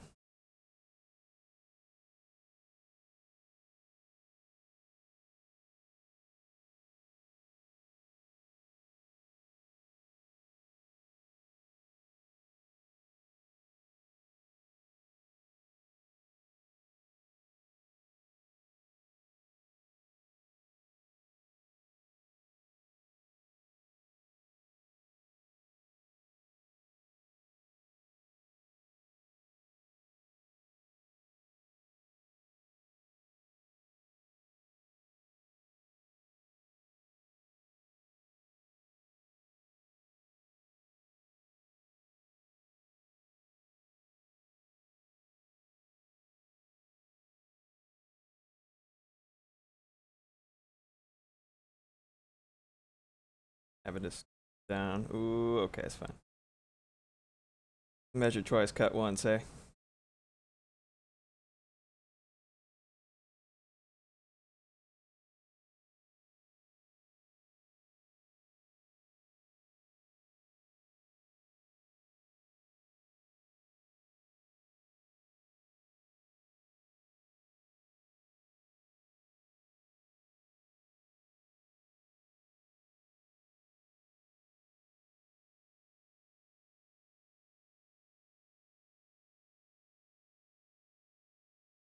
Nice.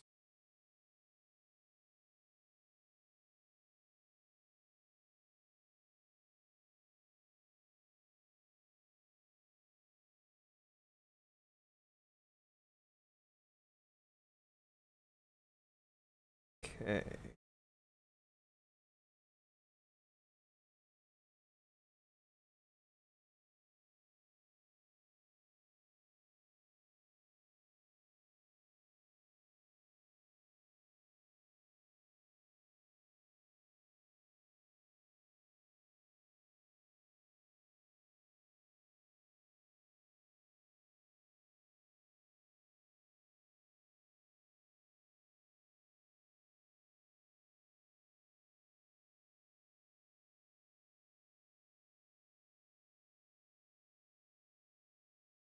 All right. Fairly acceptable. We're not going to be going too sweaty here right about now. We're just chilling through a couple little silly drawings of silly little guys and enjoying life.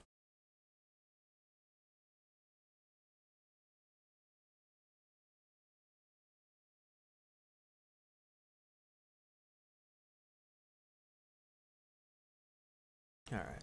So,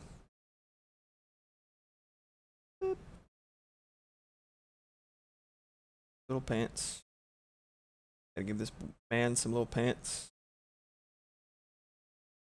Kind of like a periwinkle purpley blue. Have that. Do that.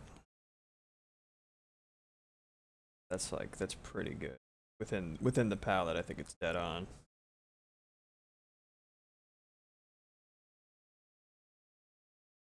I love that sort of 90s style, like really baggy pant.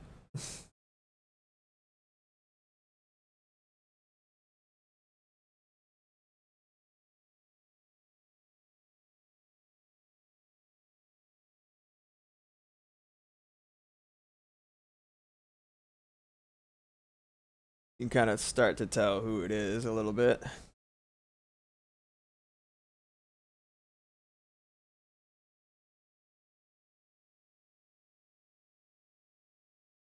Every cartoon character had big ass pants. Every single one of them. It's true. 100%.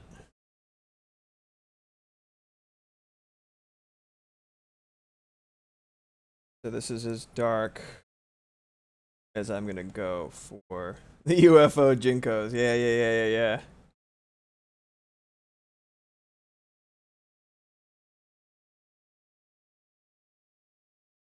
Add some soles.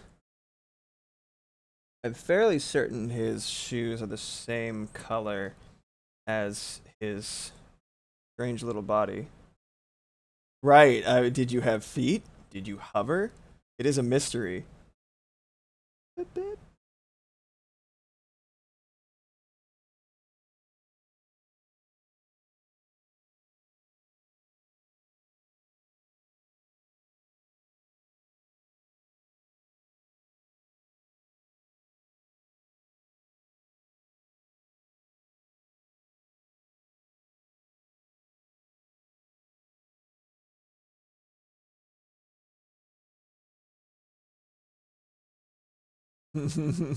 Yes, your pants are soaked to the knees. That is 100% guaranteed.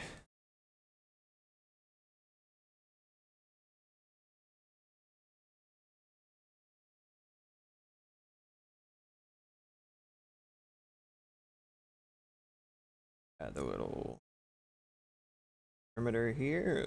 Little jacket.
out in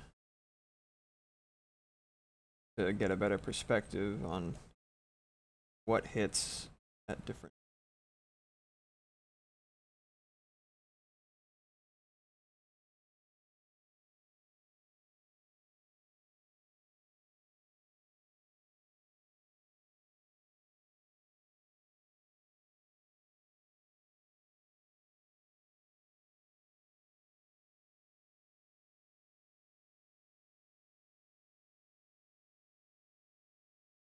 Lewis Cole and Knower, his band with Genevieve Artadi, has such an interesting range of emotion, and something that's so intoxicating about like band that can go from the government knows when you masturbate to this song. It's just like, I don't know, I feel like you really get to know them as people through the range of shit that they're willing to do, and it's not like, it's just kind of not a big deal, you know what I mean, to them, and I love that. It's like, I don't know.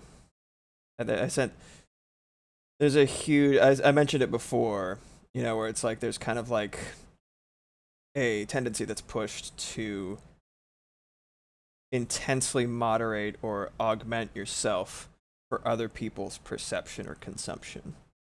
And the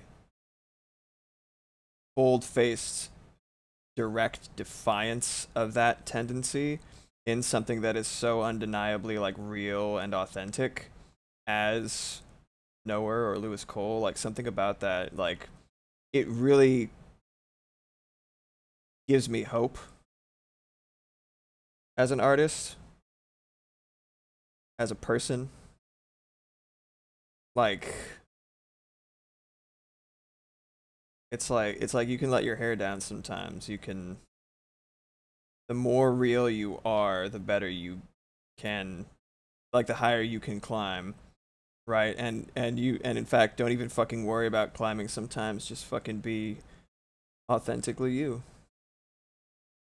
That's the advice I'm seeing more and more all over the place, whether it's through action or through active testimony for people who are like, I'm friends with a lot of upcoming streamers on Twitch, on Blue Sky, um, and because just like everybody's migrating over there, and there were a lot of like, oh hey, you're a streamer, and follow, and just like a little bit of community building and stuff like that. But like one dude I'm following just hit 1,000 after being fairly recent, and he was just like, the more authentic you are right now, like you don't worry about even editing shit. Don't even just like as authentically yourself as you can be. People are craving that shit right now. So hopefully, if I keep doing what I'm doing, I'm trying to be authentic, and seems to be going pretty well so far. So I'm just gonna keep on keeping on, keep enjoying having you lovely folks in chat, lurking or otherwise.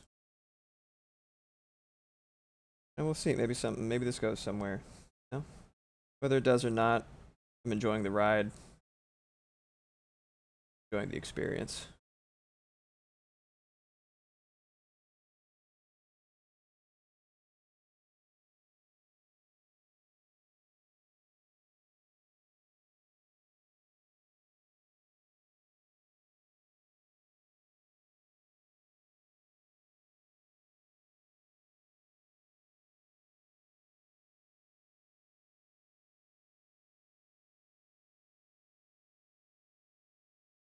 Do you guys have any go-to like games when the going gets tough?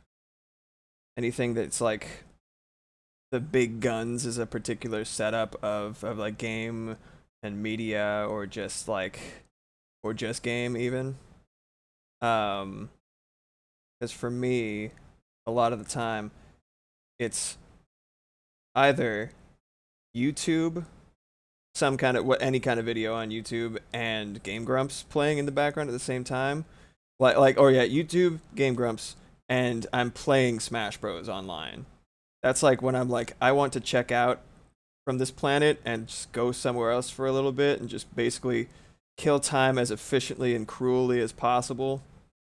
That's my poison personally. You guys have any in case of emergency break glass like maximum chill session setups?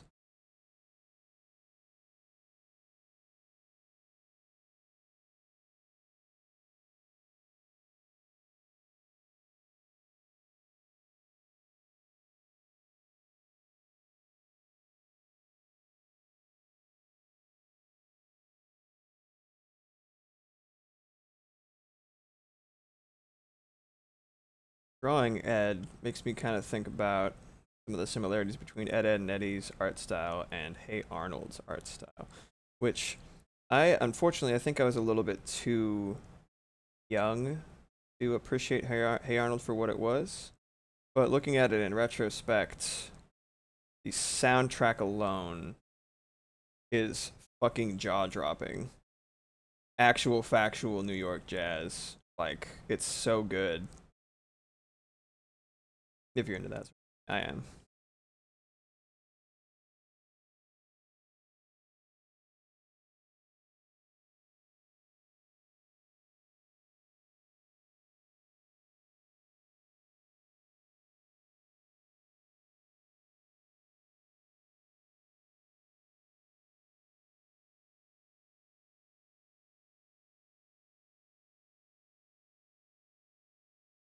Yeah. I mean, yeah. We don't have stoops. Yeah, it is weird. I mean, I can see it from his fashion, but like between the music and the fact that there are stoops and yada yada yada, like whether it was supposed it's that the creator saying that it was in Seattle is very similar to me to the inventor of the term GIF calling it GIF. It's like, bro, you literally said it's graphical interface something or other. It's not graphical. What the fuck is wrong with you? You know, it's like I condemn that word of God. I condemn it. I refuse.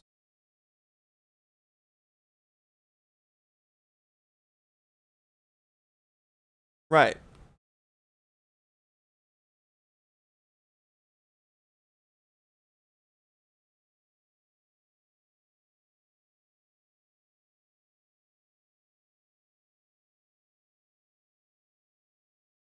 I'm here for those pants.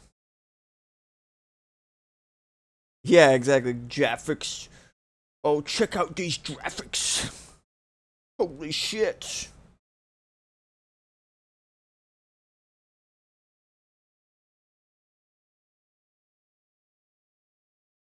Shiny shoes.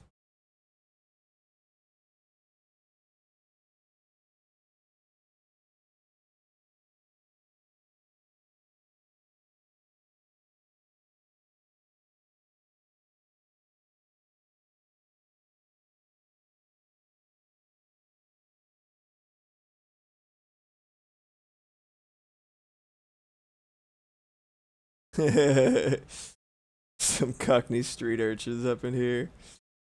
Boy, show me your graphics.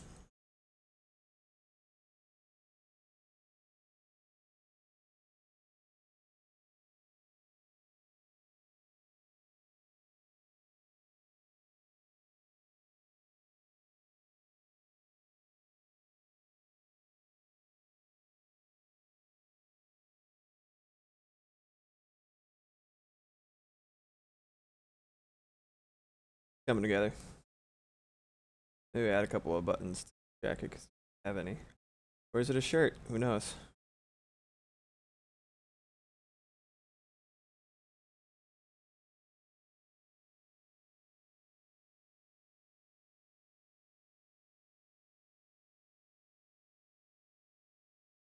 Nah, I don't like that. I don't.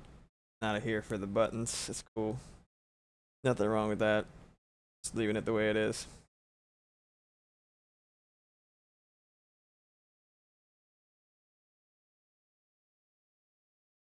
All right.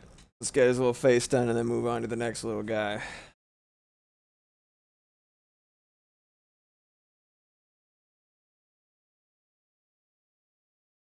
I love those animated graphics, mate. There's Jaffers, bruv.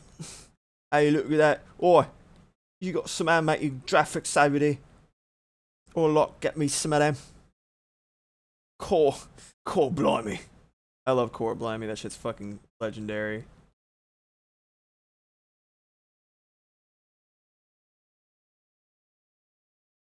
Hmm.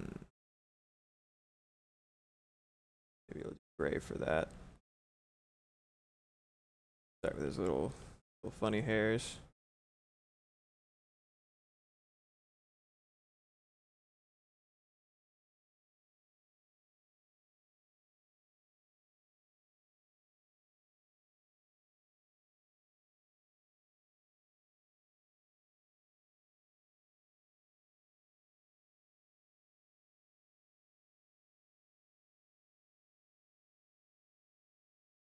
Yeah, I would say so.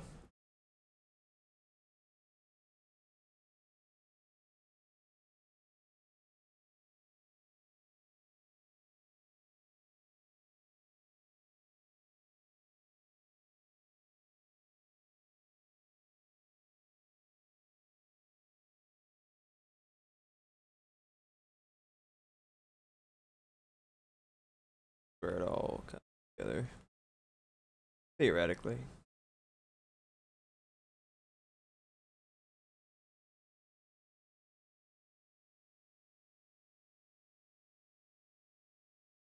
Especially considering his eye kind of sticks out the side of his head and it's very elliptical. It's kind of giving me Pikmin energy, and I'm here for it.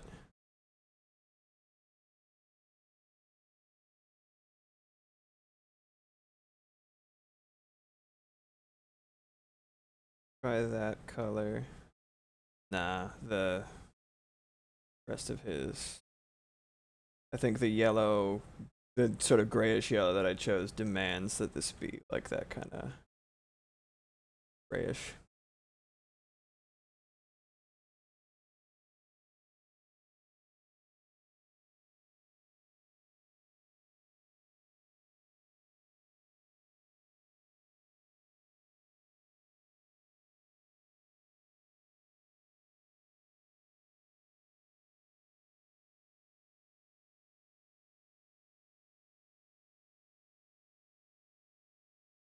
I might have to put an outline behind his eyes, and that's okay.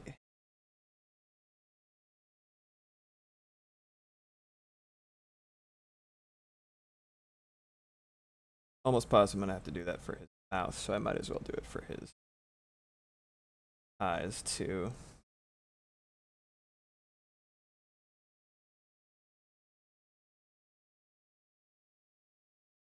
Forget the unibrow. Mention it like 20 times.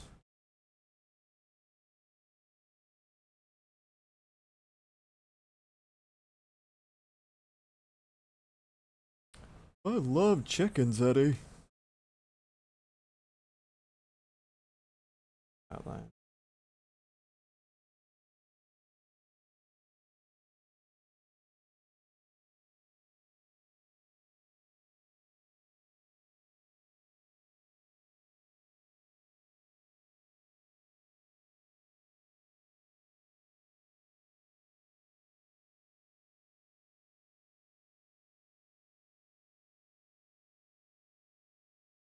I'm a big fan of guitar solos that are fewer notes that mean more than like spectacular tap fests.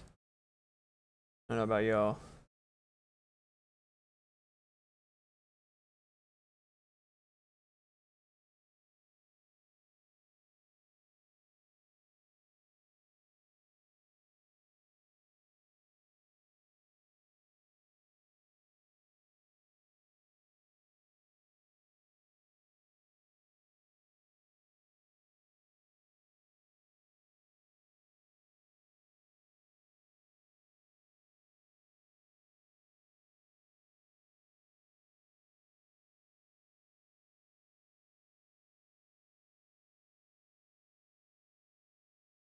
Oh yeah, he's got like 3 little weird dots on the side of his head.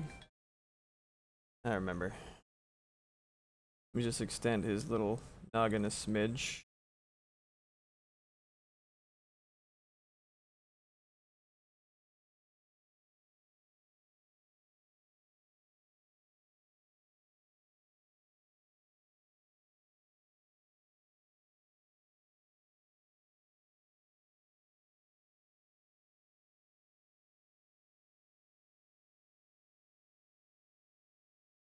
Have freckles too. Can't forget that. There he is.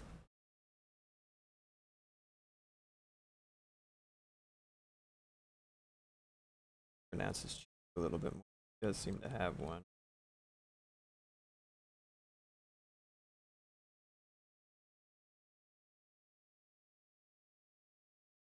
Yeah, let's just say he got a tan. Because he's definitely a little bit less pallid than he is in his ordinary incarnation. You know what? Like I said, we just got a little bit of sun, a little bit of vitamin D, right?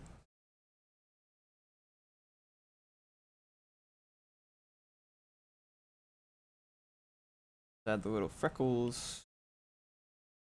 Seem to be orange or pink, and I remember that now. Yeah, they're like pink. Interesting.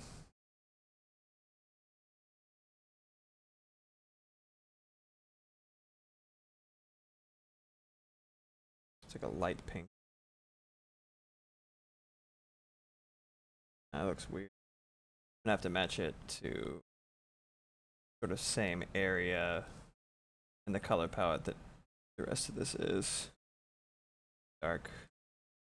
I might have to go stupid making a separate layer for just this, but have to.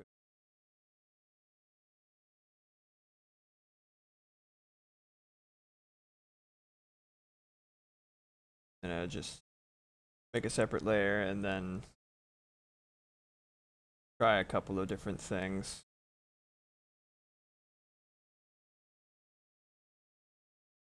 Out for luck. Bada bing, bada boom. That fits a little bit better with the current color palette, so I think I'll just leave that.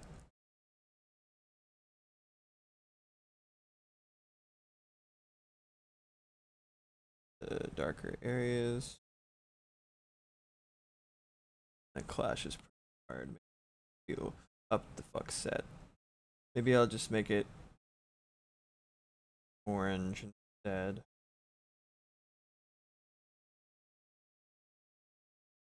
Like one of these. Pretty similar to what it would be ordinarily. Add some gray to it.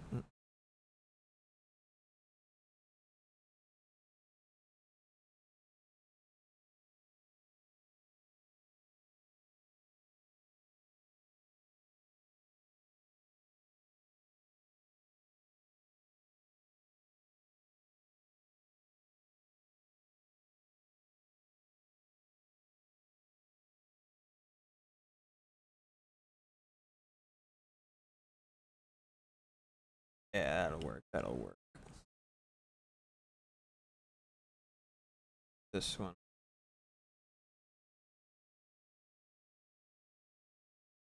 It's so small you can't even fucking see it anyway, so who cares? Great! Alright. I'll add his little fingernails and then I'll go ahead and move on to the next little guy.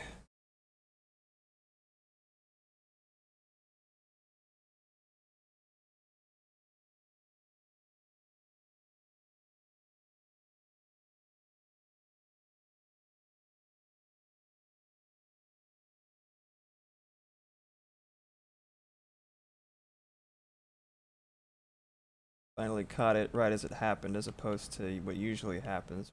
Make a mark on Procreate. Like, where the fuck did that come from? Like, hours after the fact.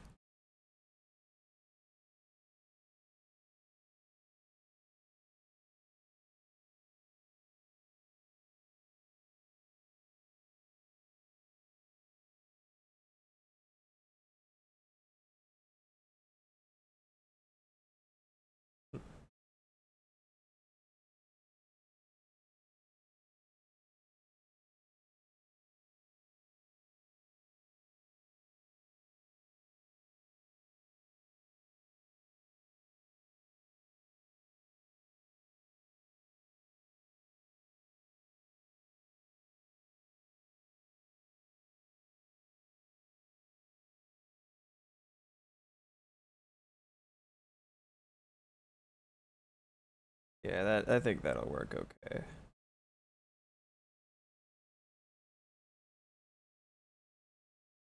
Don't want to get too obsessive. Gonna move on to the next one.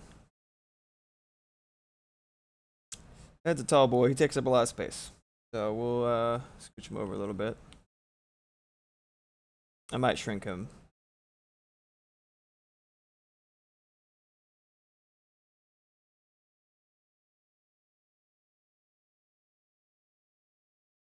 All right. I'm gonna go ahead and just finish this real quick. Back to the alley layer. Booty, I mean.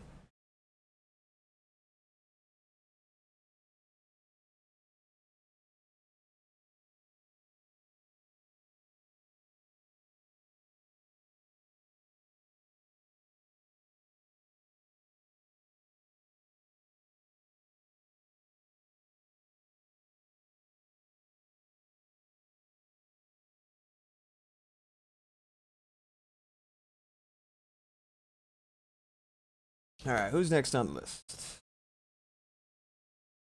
Cat Bus, Totoro. That sounds like fun. How many of these I can make it through in an hour and 45 minutes? Let's give it a shot. Let me see if I a little bit more coffee, a little bit more donut. You know, pick up the pace a little bit. You know what I'm saying? Okay.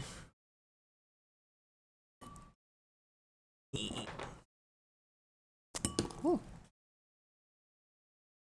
I'd be throwing shit.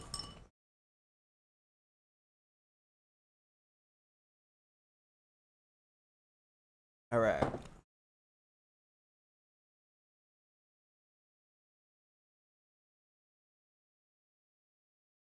I remember what it looks like because it's a very good design, but get a reference always good.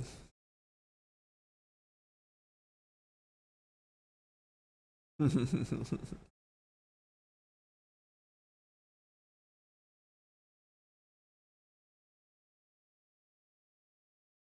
so glad I figured out how to do brown in this color palette.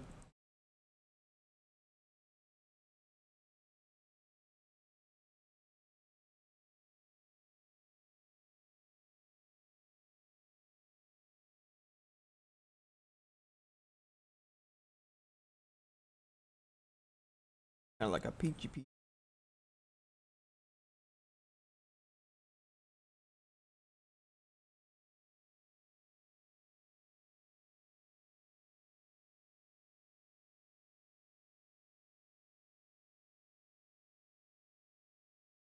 Yeah, I think I could do that.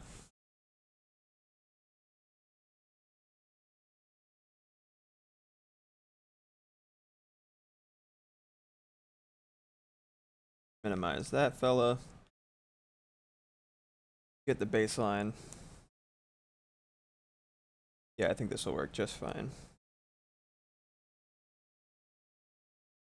I'm gonna duplicate Ed and make him small because he's very large right now.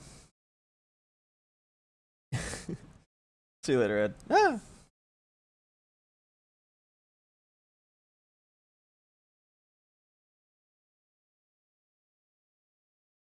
Let's see how badly that fucked it up. Pixelated it. Not terrible. I've seen worse. Whatever. He'll think about it. Think about what he did.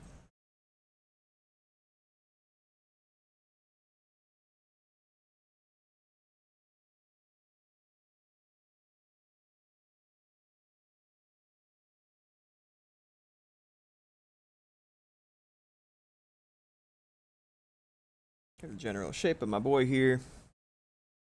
Big old head.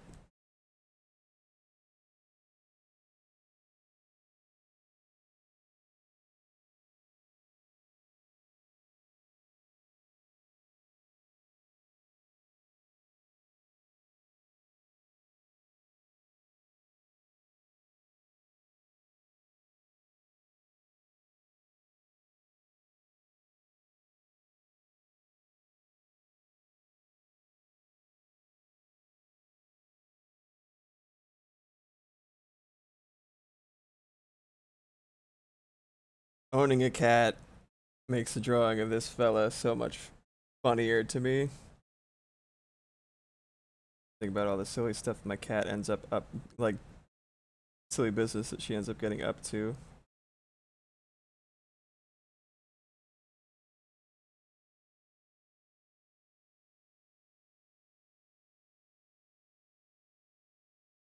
Got a big bushy tail.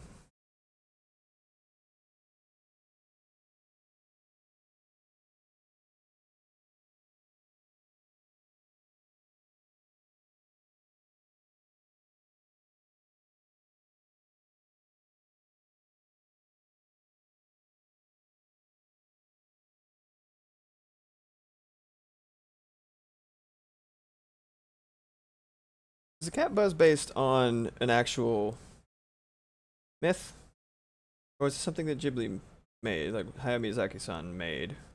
I can't recall.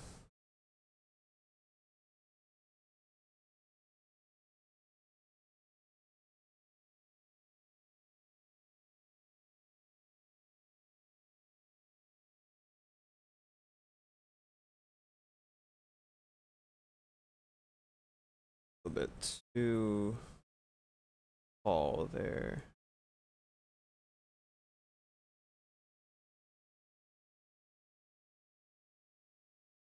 Like when I make him facing the front.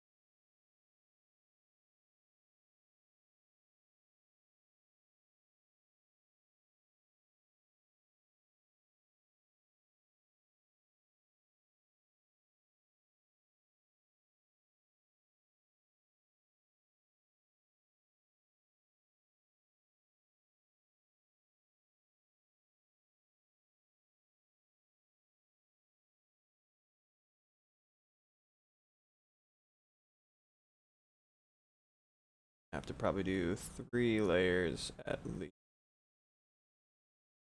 Yeah, I'm glad we're establishing a narrative. You know, this saga that is slowly coming together.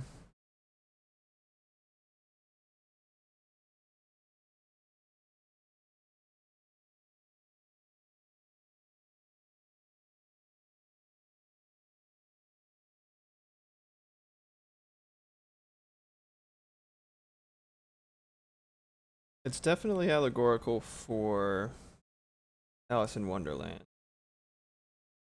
The grinning cat, all that shit. Falling down the rabbit hole. But the rabbit is just like a funny little guy who collects acorns. Alice in Wonderland is like huge in Japan. Huge everywhere, but like they love it in Japan. So many stories are directly or indirectly based on Alice in Wonderland.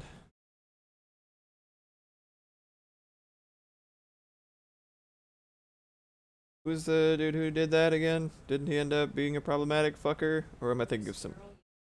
Nah, that's a shame. Well, I mean, a white man from like what 1920 or some shit. Not surprising. Lewis Carroll. That's right.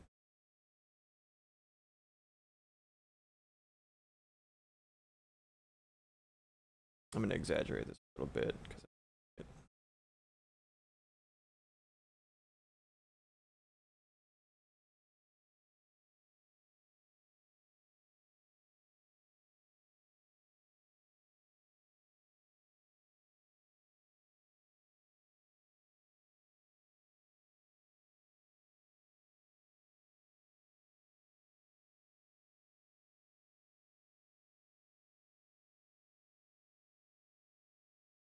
little pink nose.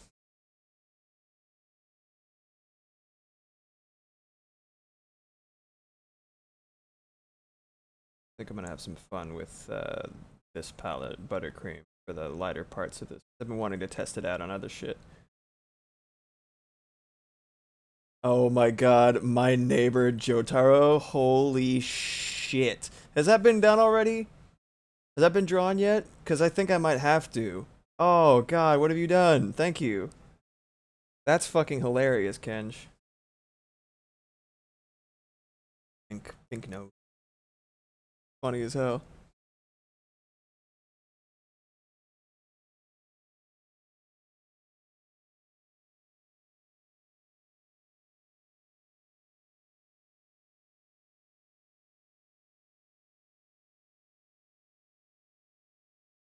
What do you mean eating my feelings has caused my stomach to hurt? That's never happened before. Every single time it occurs. I don't know why I'm still surprised. Donuts are good though. As well you should. That's hilarious.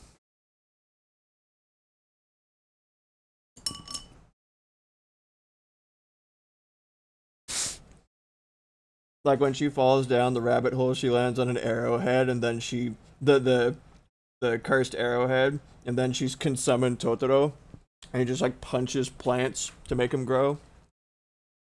The enemy stand user could be anyone.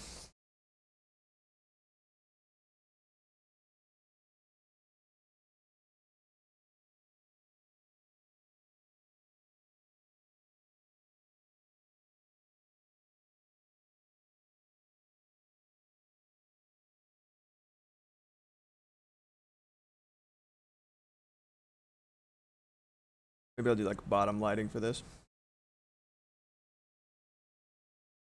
Every lighting that I draw is bottom lighting. Anyway. Funny joke. Nah, I'm verse. Always have been.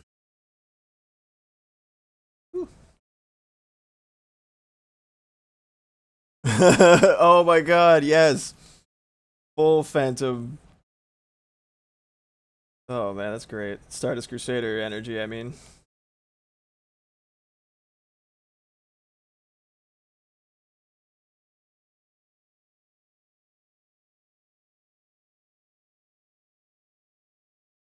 This is really, really relaxing. Much needed. Thank you guys for hanging out with me. I hope this is also providing you with some sort of minor escape and relaxation.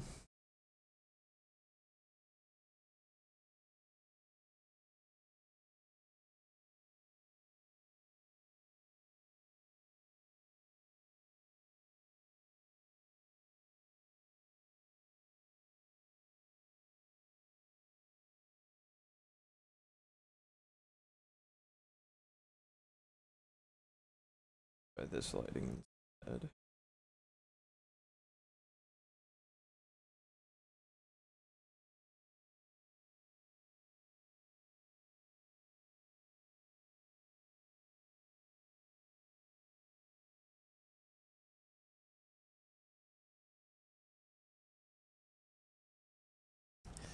Hell yeah. Been great having you, man.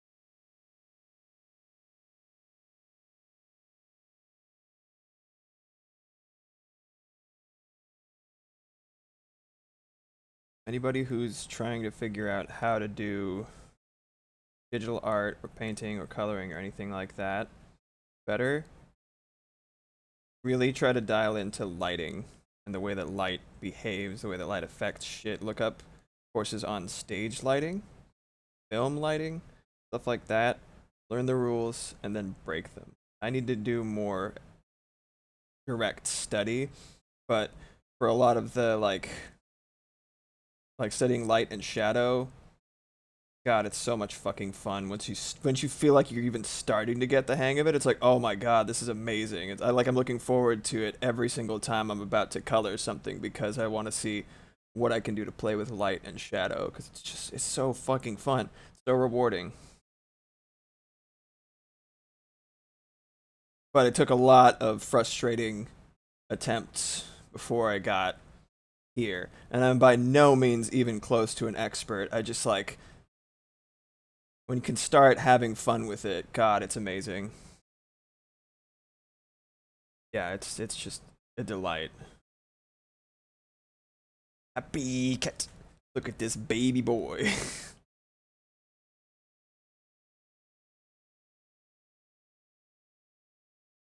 I'm just scratching the surface and I'm really loving it. So I can't wait to get better at that particular thing. Light and shadow, baby. I'm sorry, Wayne Shorter. You shit's a little too mellow right now. That's alright. Wayne Shorter's an amazing musician. Rest in peace.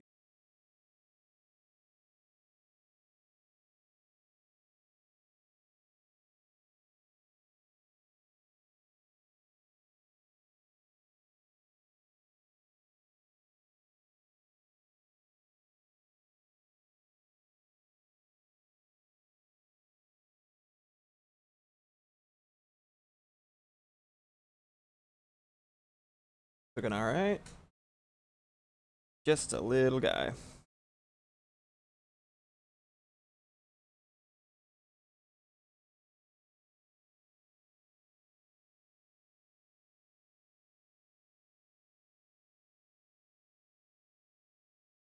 Yeah, it really does.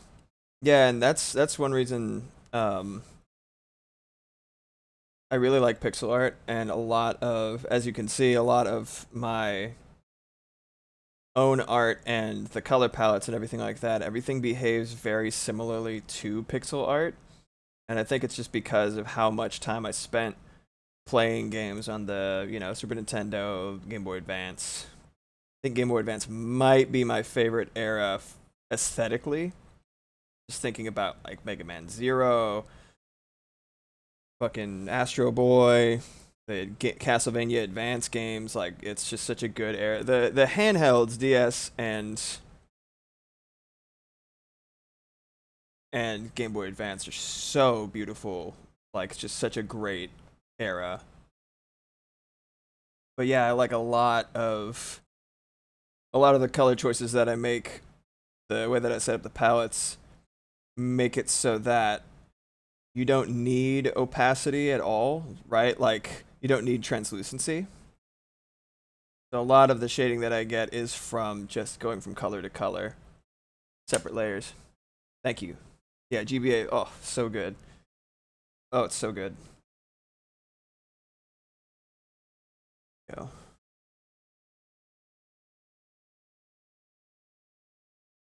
Highlights. Little guy. Inside of his ears are whites. I'm just adding these little highlights here.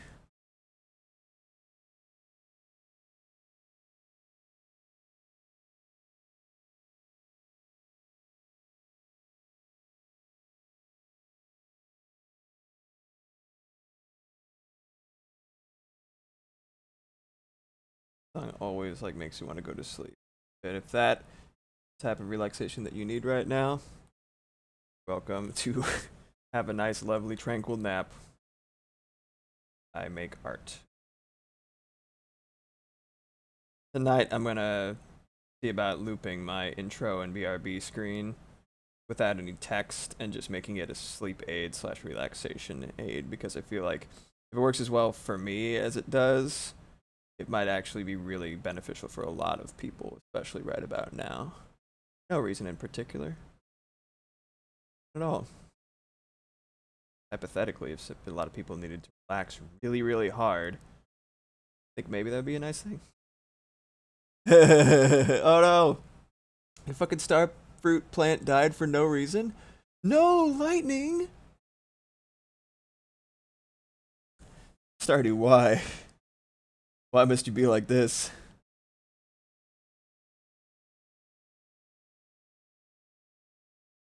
Yeah, aside from Smash Brothers and YouTube, another thing that I do that I'm just like, I like online games to really get out of my head because it kind of attention wise, it's kind of all consuming. If you want to do it well, it's very effective for me to just like hone in on one specific thing, feel like I'm in control, feel like I'm, but if I'm winning, it's like, oh fuck yeah, I am an epic game viewer.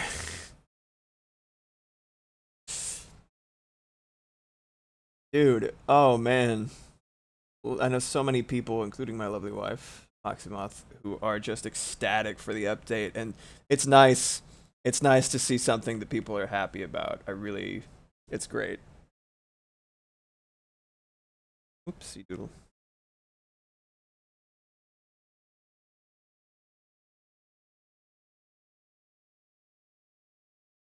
That's a little scary, actually, if I highlight that. It's very catnap coded from Poppy's Playtime. It literally could not have come at a better time. Agreed. Absolutely. I'm gonna kind of go ham on the eyes, and I'm not 100% sure.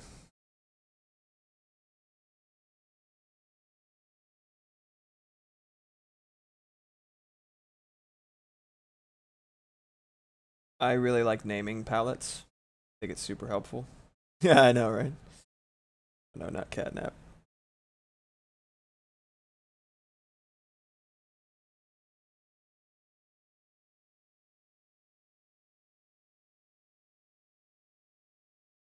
Just a friendly little guy. Not like catnap.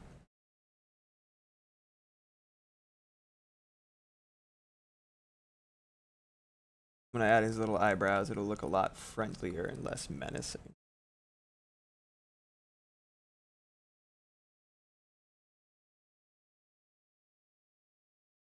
Yes, another no teeth friend. Yeah. For no reason whatsoever. Yeah, yeah, of course. Sometimes, sometimes you just gotta do that. Apropos of absolutely nothing. Oh, that's better. Yeah, a little. I feel like that's a very important. Like, that's a crossroad that you sometimes can't take for the legibility of an expression, but the cheeks lifting up to eclipse the bottom of the eyes can sometimes be such a like it doesn't always work in cartoony contexts because every minute change that you make on a cartoony character's face really impacts it because you're using simpler shapes. Um, so sometimes it's like a little bit too complicated or something to that effect, but that's just what the doctor ordered.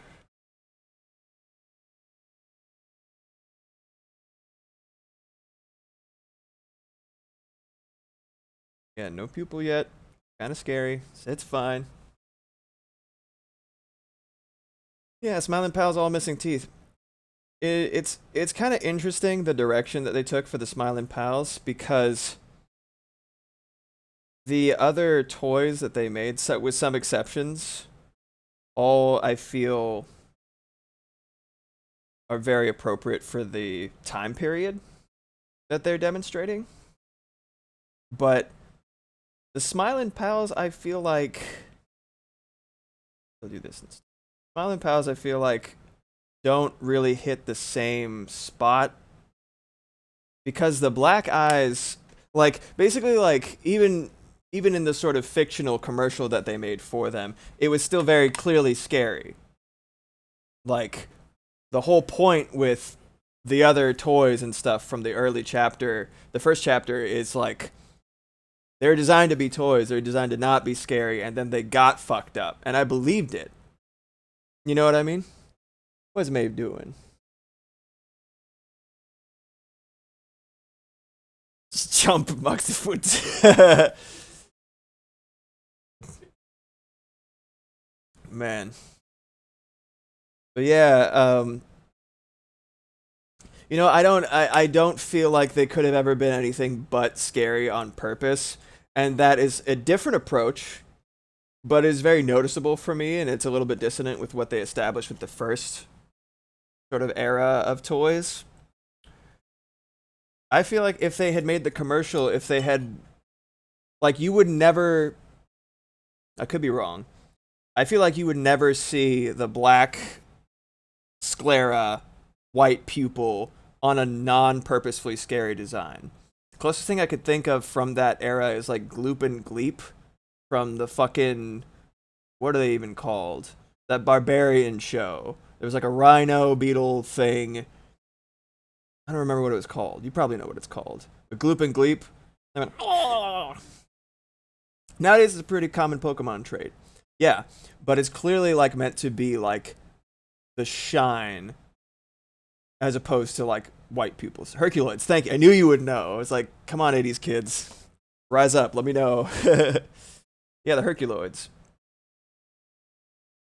Um, but yeah, I don't feel like you would ever fucking see that shit on something that was not meant to be creepy.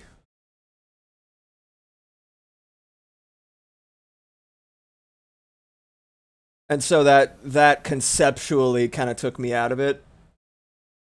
It kind of like, I don't know. I feel like it acts in direct defiance. I mean, Miss Delight's a good example. She was clearly supposed to be cute, and she was to begin with. And then she got super fucking, like messed up. And the contrast is there, and it makes it more impactful to me.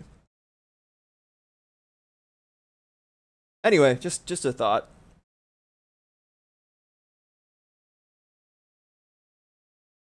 I you could argue that. You could argue that they could be a product of extreme radness. It's just I don't buy it as a period piece. You know what I mean? The way that I do the others. Like Betty Spaghetti, obviously, right? Yeah, exactly. Exactly. I just don't think, I mean, uh Moxie's like a huge aficionado of dolls and art dolls and collectibles and stuff like that. Like she knows her shit. And we were both talking about how idiosyncratic Poppy's actual design is in terms of how it's like standards of beauty changing, like standards of cuteness are different from generation to generation, from era to era. And I just feel like a lot of the designs pull from, that there's a certain level of modernization that you have to achieve, like that some people feel like you have to achieve or to compromise modern aesthetics with period aesthetics. But I feel like there were some, it's like when you're listening to someone do an accent or a dialect, and there's a couple of vowels that are a little shaky or don't necessarily belong in the one that they're doing. That's what it felt like, but for shape language and for character design, in my opinion, for some of the choices they made for the dolls. And I think the games are fantastic. I think they're super fucking cool. Like no shade at all to just the general like efficacy of Poppy's Playtime as a series of games.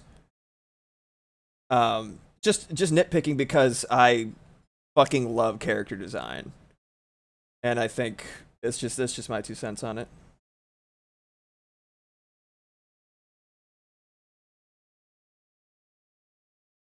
Gonna add kind of like a rainbow thing going on, just a little bit. I'm really trying to test out this color palette.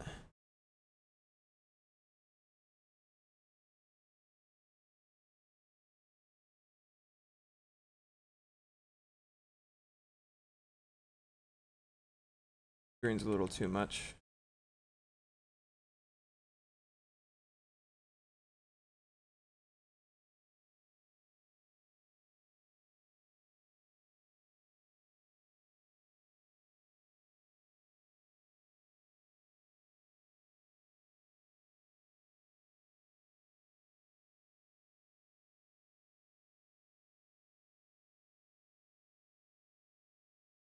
Yeah, well, you should. You should. I feel like um there needs to be a certain amount of faithfulness the more specific you're getting with the period that you're referencing, the more boxes need to be ticked, in my opinion. Um, and I just, there's a lot of there's just a lot of factors that make something what it is in terms of like accuracy towards source material, right? And you gotta be fucking faithful to if it's it. I actually feel a similar way to cover songs, where it's like you need to either do it like super fucking faithfully or make it different enough so that I give a shit about listening to it. Yeah. Low poly to look old is way different than having limited software and trying to make it look as good as possible. Yes. Absolutely. Um how do you feel about since you were there, how do you feel about mouthwashing's aesthetic? I don't feel like it necessarily hit exactly an era, as in like it feels like a modern game in a low poly style, but I personally didn't care. I felt like they hit a very specific vibe, and like I wouldn't say that it's PS1, right? It might be like early PC game, but like whether it was harkening to a direct era or not, a direct like platform or not, I think it was successful. And it's one of the few things. Like usually, I'm right there with you in terms of like I need you to be committing to your decisions. I need you to do this for a specific reason and not just for, you know, a vague energy that you're trying to conjure. But I feel like mouthwashing was incredibly just the game was so fucking good in my opinion. Yeah, exactly. And they achieved it. They achieved whatever they like. It feels like they had a vision, and it feels like they struck like right at the heart of it. And I was talking about it with Moxie, and she was even saying, she was like, yeah, if it was more realistic, I probably wouldn't have even been able to enjoy it because it would have been so like there's a certain level of disconnect that you can experience from if the graphics are, less realistic, and that makes it so that all of the really intense, deeply unpleasant shit, there's like a an element of separation involved. I thought that was interesting, and I agree with that. Yeah, yeah, yeah. Well said. Low poly being used to access the uncanny valley is a brilliant stylistic choice. Agreed, agreed, agreed. But yeah, in general, like, I mean, I don't know about you. Oh, well, I'm pretty sure I know how you feel about it. Um, I can't fucking stand it when someone does like pixel art, but there's not like a grid. Like it's just square. Like they basically put like another layer and then like shut something's like off the grid or something like that. It fucking infuriates me. I was talking with Idnit about it once or twice. We were both just like that shit fucking blows. It's a grid, man. That's the point. Usually it's like beginners, so like no shade, you got to learn, but like you need to learn quick. Like that is an integral facet of the art form of pixel art.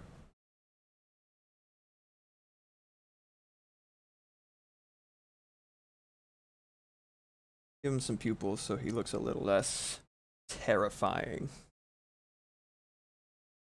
Such a good boy.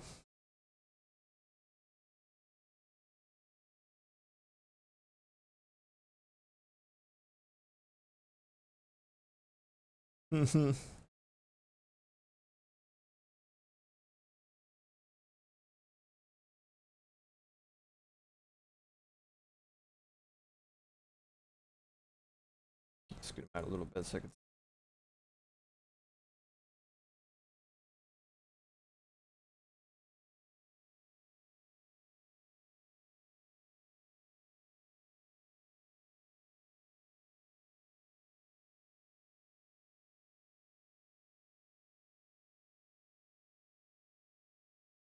Had weird after image on my eyeballs.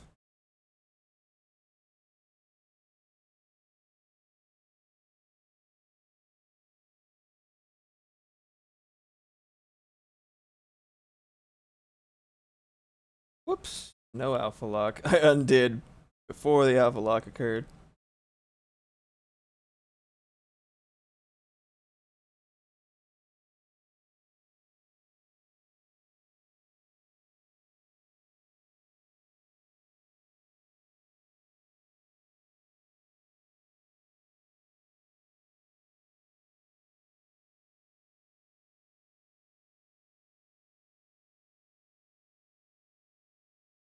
Yeah. I mean, I could think of a few Sprite comics offhand. I only really read like Bob and George back in the day, like a while ago. And it was really just them in front of, whatever background, just .jpeg, they're just there.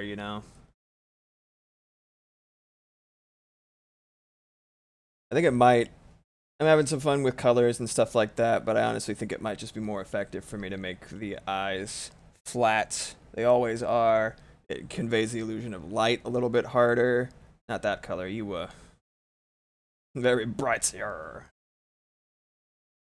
I don't know, I'm kind of torn. There we go. Right. So, in order to make these, I took this right here. This yellow on the far left is right here, starting in the middle of this section, skipping one to this one, then all the way down to this one for as bright as possible. It's a nice range, and then I literally just did the Procreate hue saturation brightness shift, and I went wink wink wink wink wink right down 5 by 5, like 5% by 5%, until I got like a full spectrum that'll loop back into itself.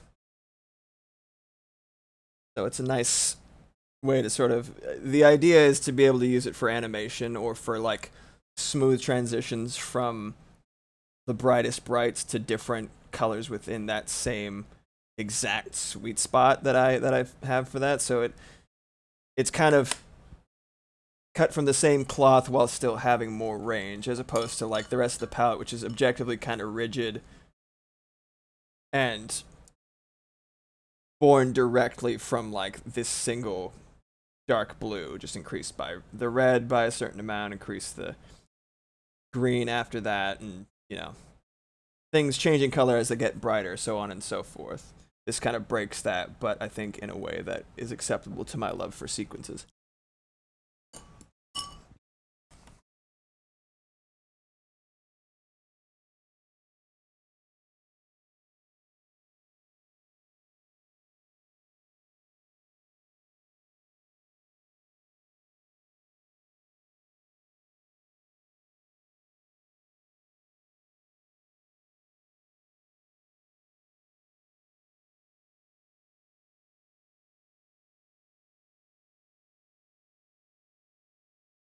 Like that.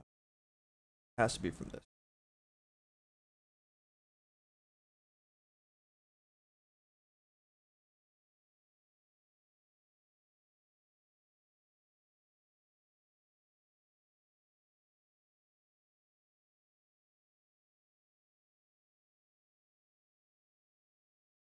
Let's just try 2. Yeah, I imagine it was really frustrating.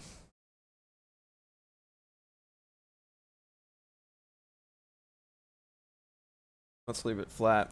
Maybe I'll add an effect to it in a sec. This I'll flatten.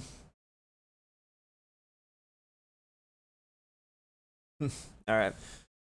Come back to that after I add some more detail to this little fella. While I'm on separate layers.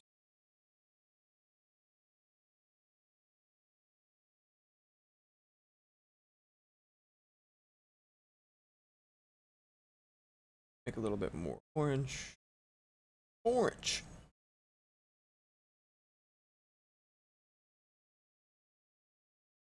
Okay. The more it evokes the reaction, it's just a little guy, the more I know I'm on the right path. That is the goal of today.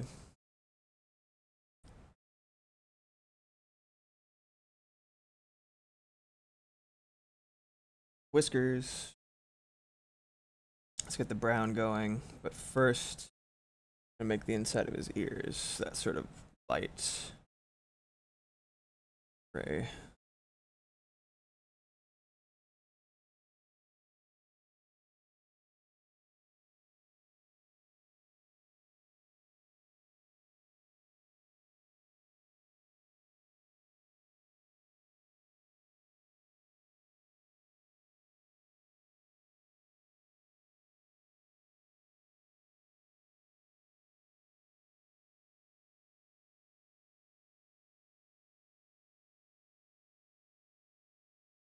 Go.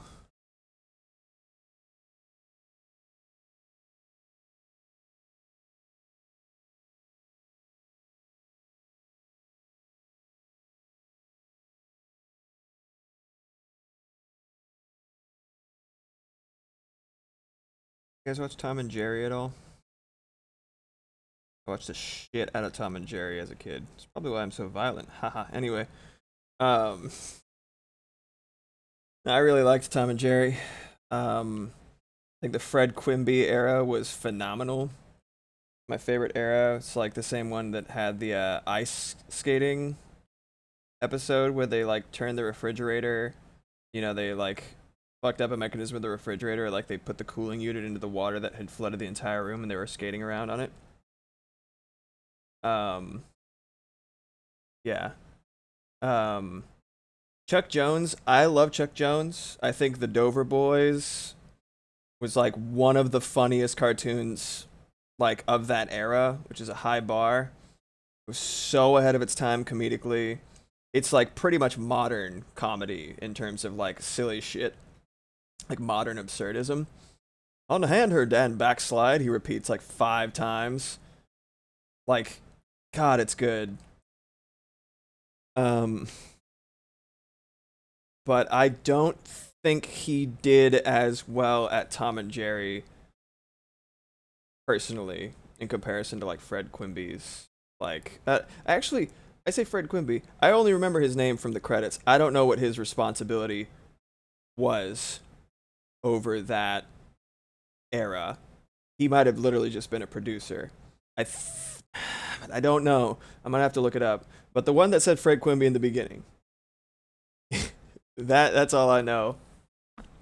When Tom had like more proportionate ears instead of the really like blunt, stubby ones, and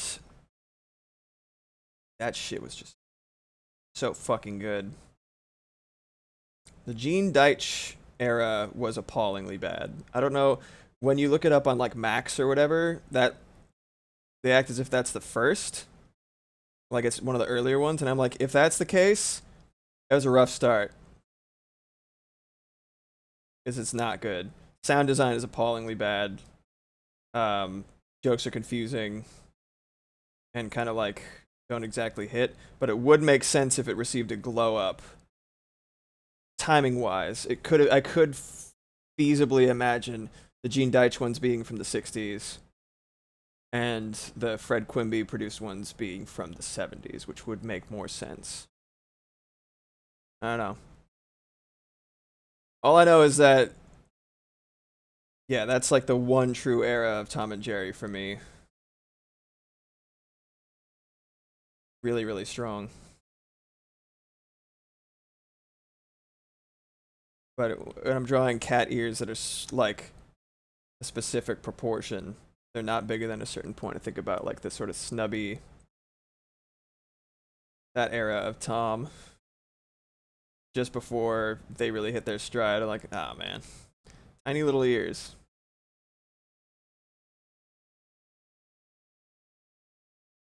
Looks good from a distance. Fred was an animator. Okay. Thank you for checking. It was going to bug me. Oop.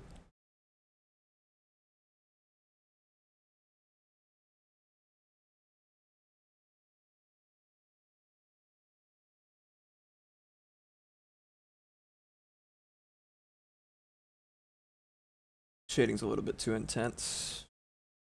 Go back to the original.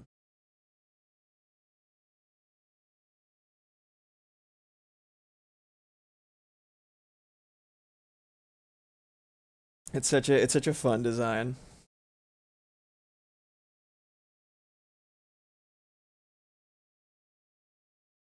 Yeah, that's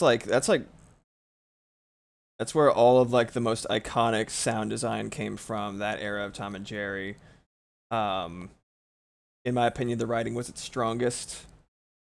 It's like for the situations and the gags and all that shit. It's just a very strong era for me.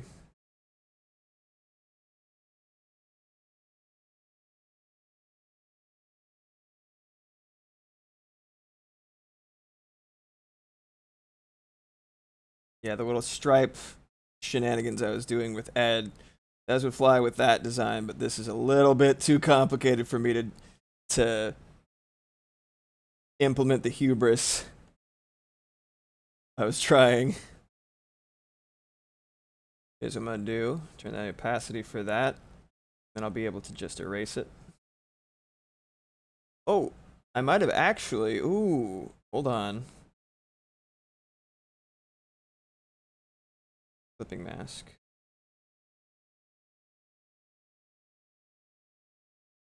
Maybe I'll do. Okay. I only learned how to use these from Procreate Dreams because they don't have an alpha lock function. I'm very much in the fuck around and find out category of learning how shit works. Does not always work. But I'm like, wait a minute, applied learning. Hey, what's up? Just in time. Yeah, check him out. Here he is. I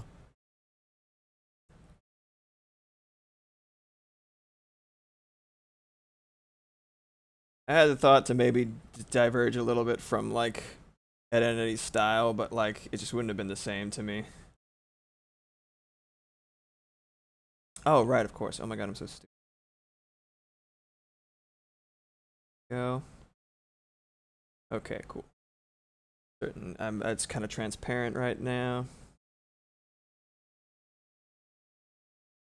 Made a little clipping mask. I believe the entire tail. So, those who don't know, I'm just learning this myself. If you hit clipping mask, the layer directly below the one that you're highlighting, like this shape right here on layer 13, is the boundary for this. Like I can't color, see look, I can't color outside that line on that layer. Whereas alpha lock just takes, you're drawing directly onto the thing that you made, which is pretty cool. Okay, now these are together and I know for a fact.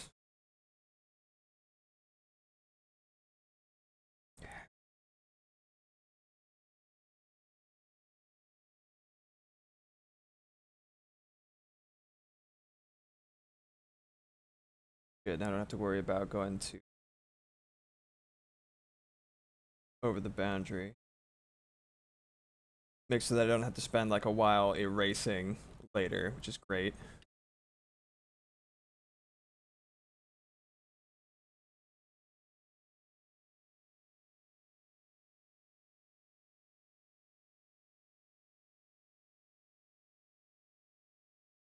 Mm-hmm.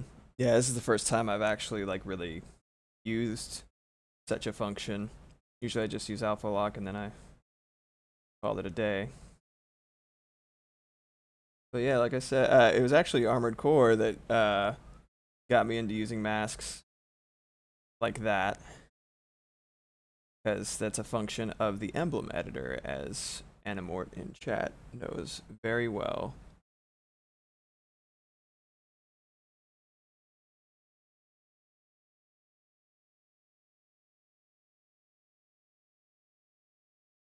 Yeah, it is. It absolutely is. I'm going to be using it a lot more now that I kind of have a grasp on it. The happy little cats. Happy large cat, I should say. Can fit people in it. It looks so soft in there, man. So cozy. I would feel bad about getting my shoes on it, I'm not gonna lie. Oh man, I'm sorry, dude. Your internal coat. How strange and upsetting.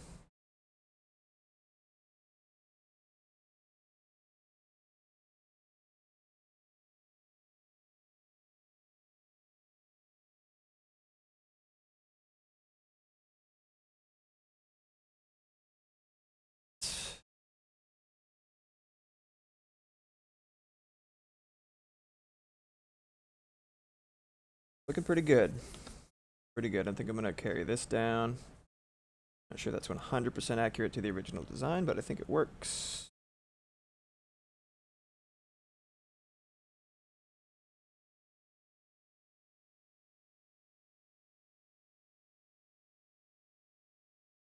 Freak. Can't forget the sign. I agree, you know what I mean? That's it's like a weird hollow being. Quite disturbing. Best not to think about it.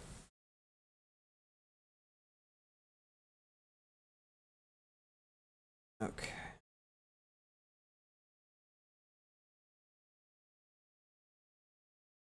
That's a little too much. It just needs to be. Whoa! There it is.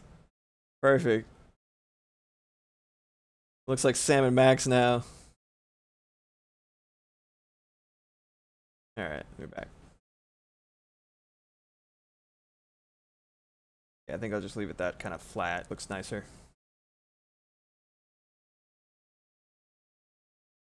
Alright, now to turn up the transparency, or opacity, I should say. Also gonna add this. Whoops. Alpha lock.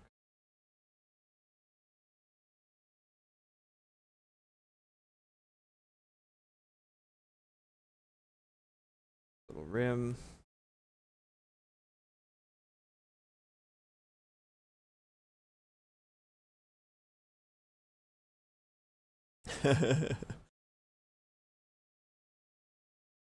um, I was thinking Teratoma would be a fantastic name for like a metal band. Great name for a metal band. Because it's deeply unpleasant. Yeah, exactly. It's a shell. Yeah. That's the only reasonable explanation. I would say, I mean, it's clearly like some kind of construct. You know what I mean?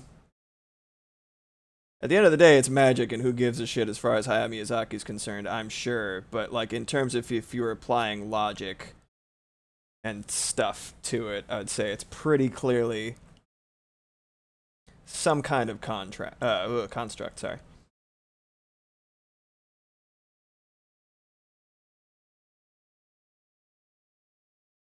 Yeah, this little guy.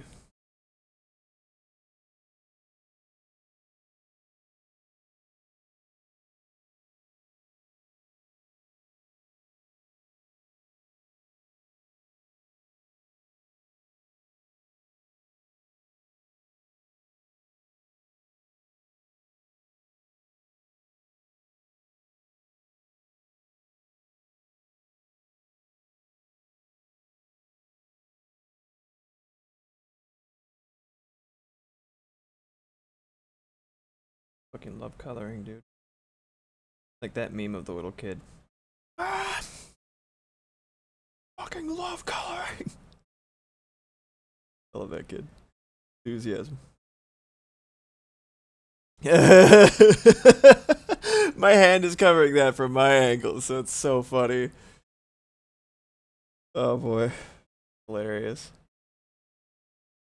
I'm gonna change the alpha lock for that and just extend this a little bit to make it a little cleaner.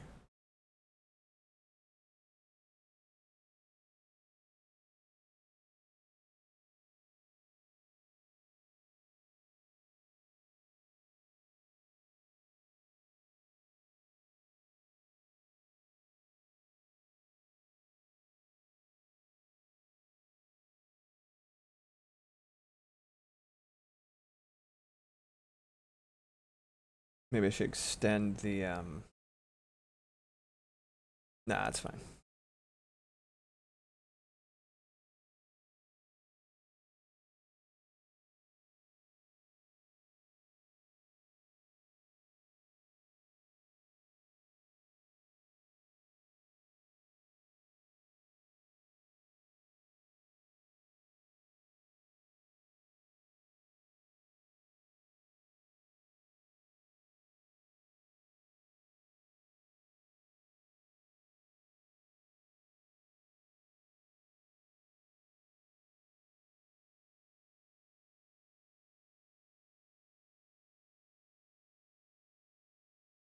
To make sure I give him some little detail around the eyes, because that'll make him a lot friendlier looking.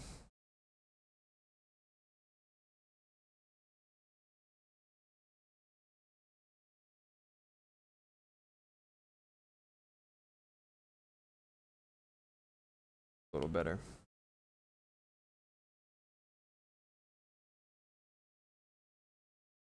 A little bit too. A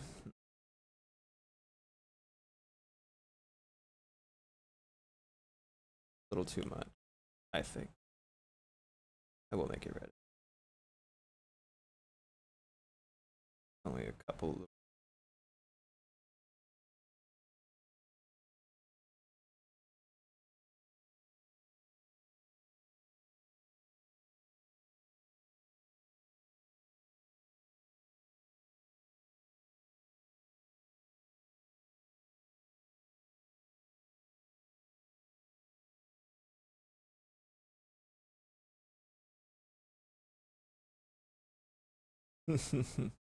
Just a mischievous guy.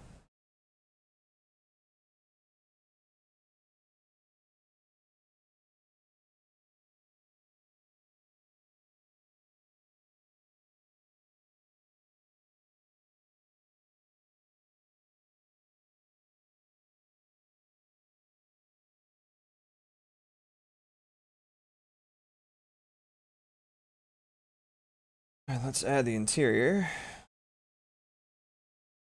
I think I'm just gonna leave it light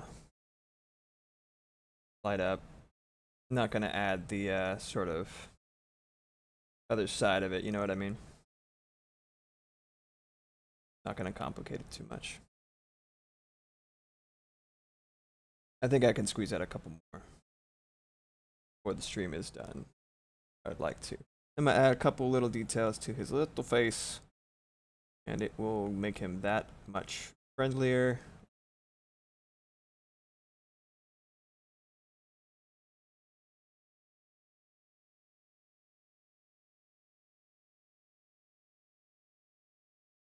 Oh, not quite the color that I want. Dark. Good for Ed's shoes. Now let's try that.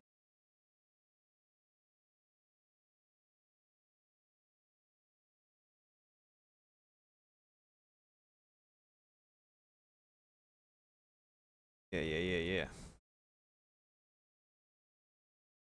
More decisive there.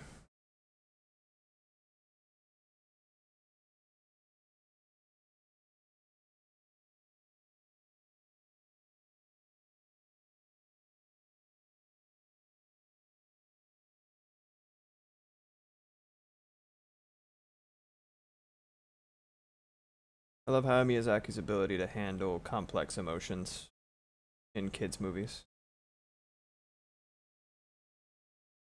And like showing kids dealing with shit. You know what I mean? That is complicated. Like people. Good. It's very tasteful and respectful. You know what I mean? Like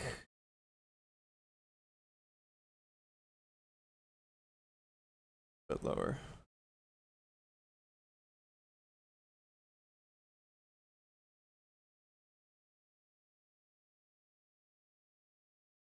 Plenty bright if I do that.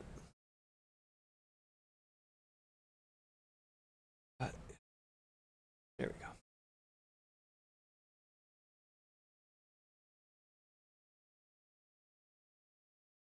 Okay. All right. More thing. Oh yes, the little thingy, the list of stops. Oh yeah, he also has a little fish.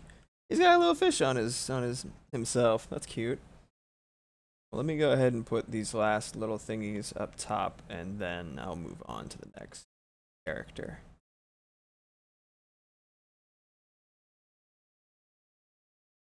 That's the list of the next stops.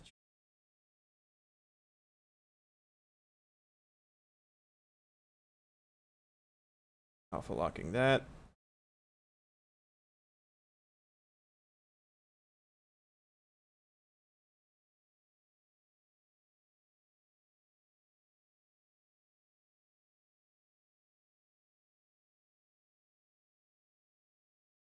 Make it give it a little bit of depth.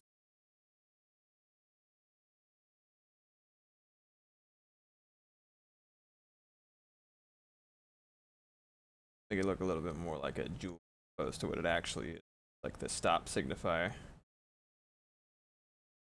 Because I'm not going to add the text to it from here, just a couple little doodles.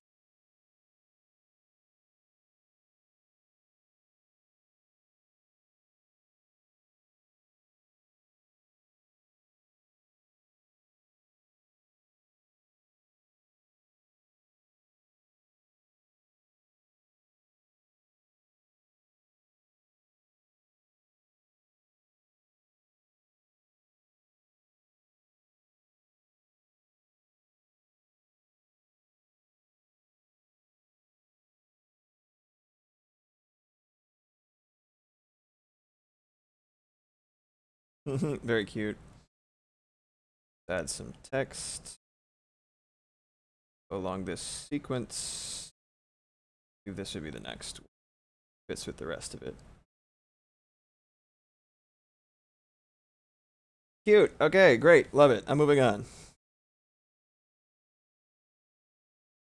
Alright. I'll make his nose a little brighter, and then I'll move on.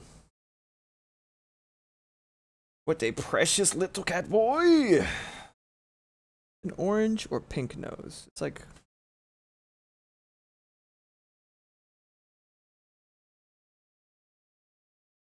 I think I'll do this.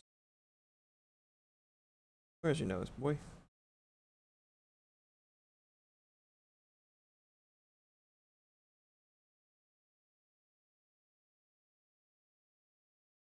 I like it better.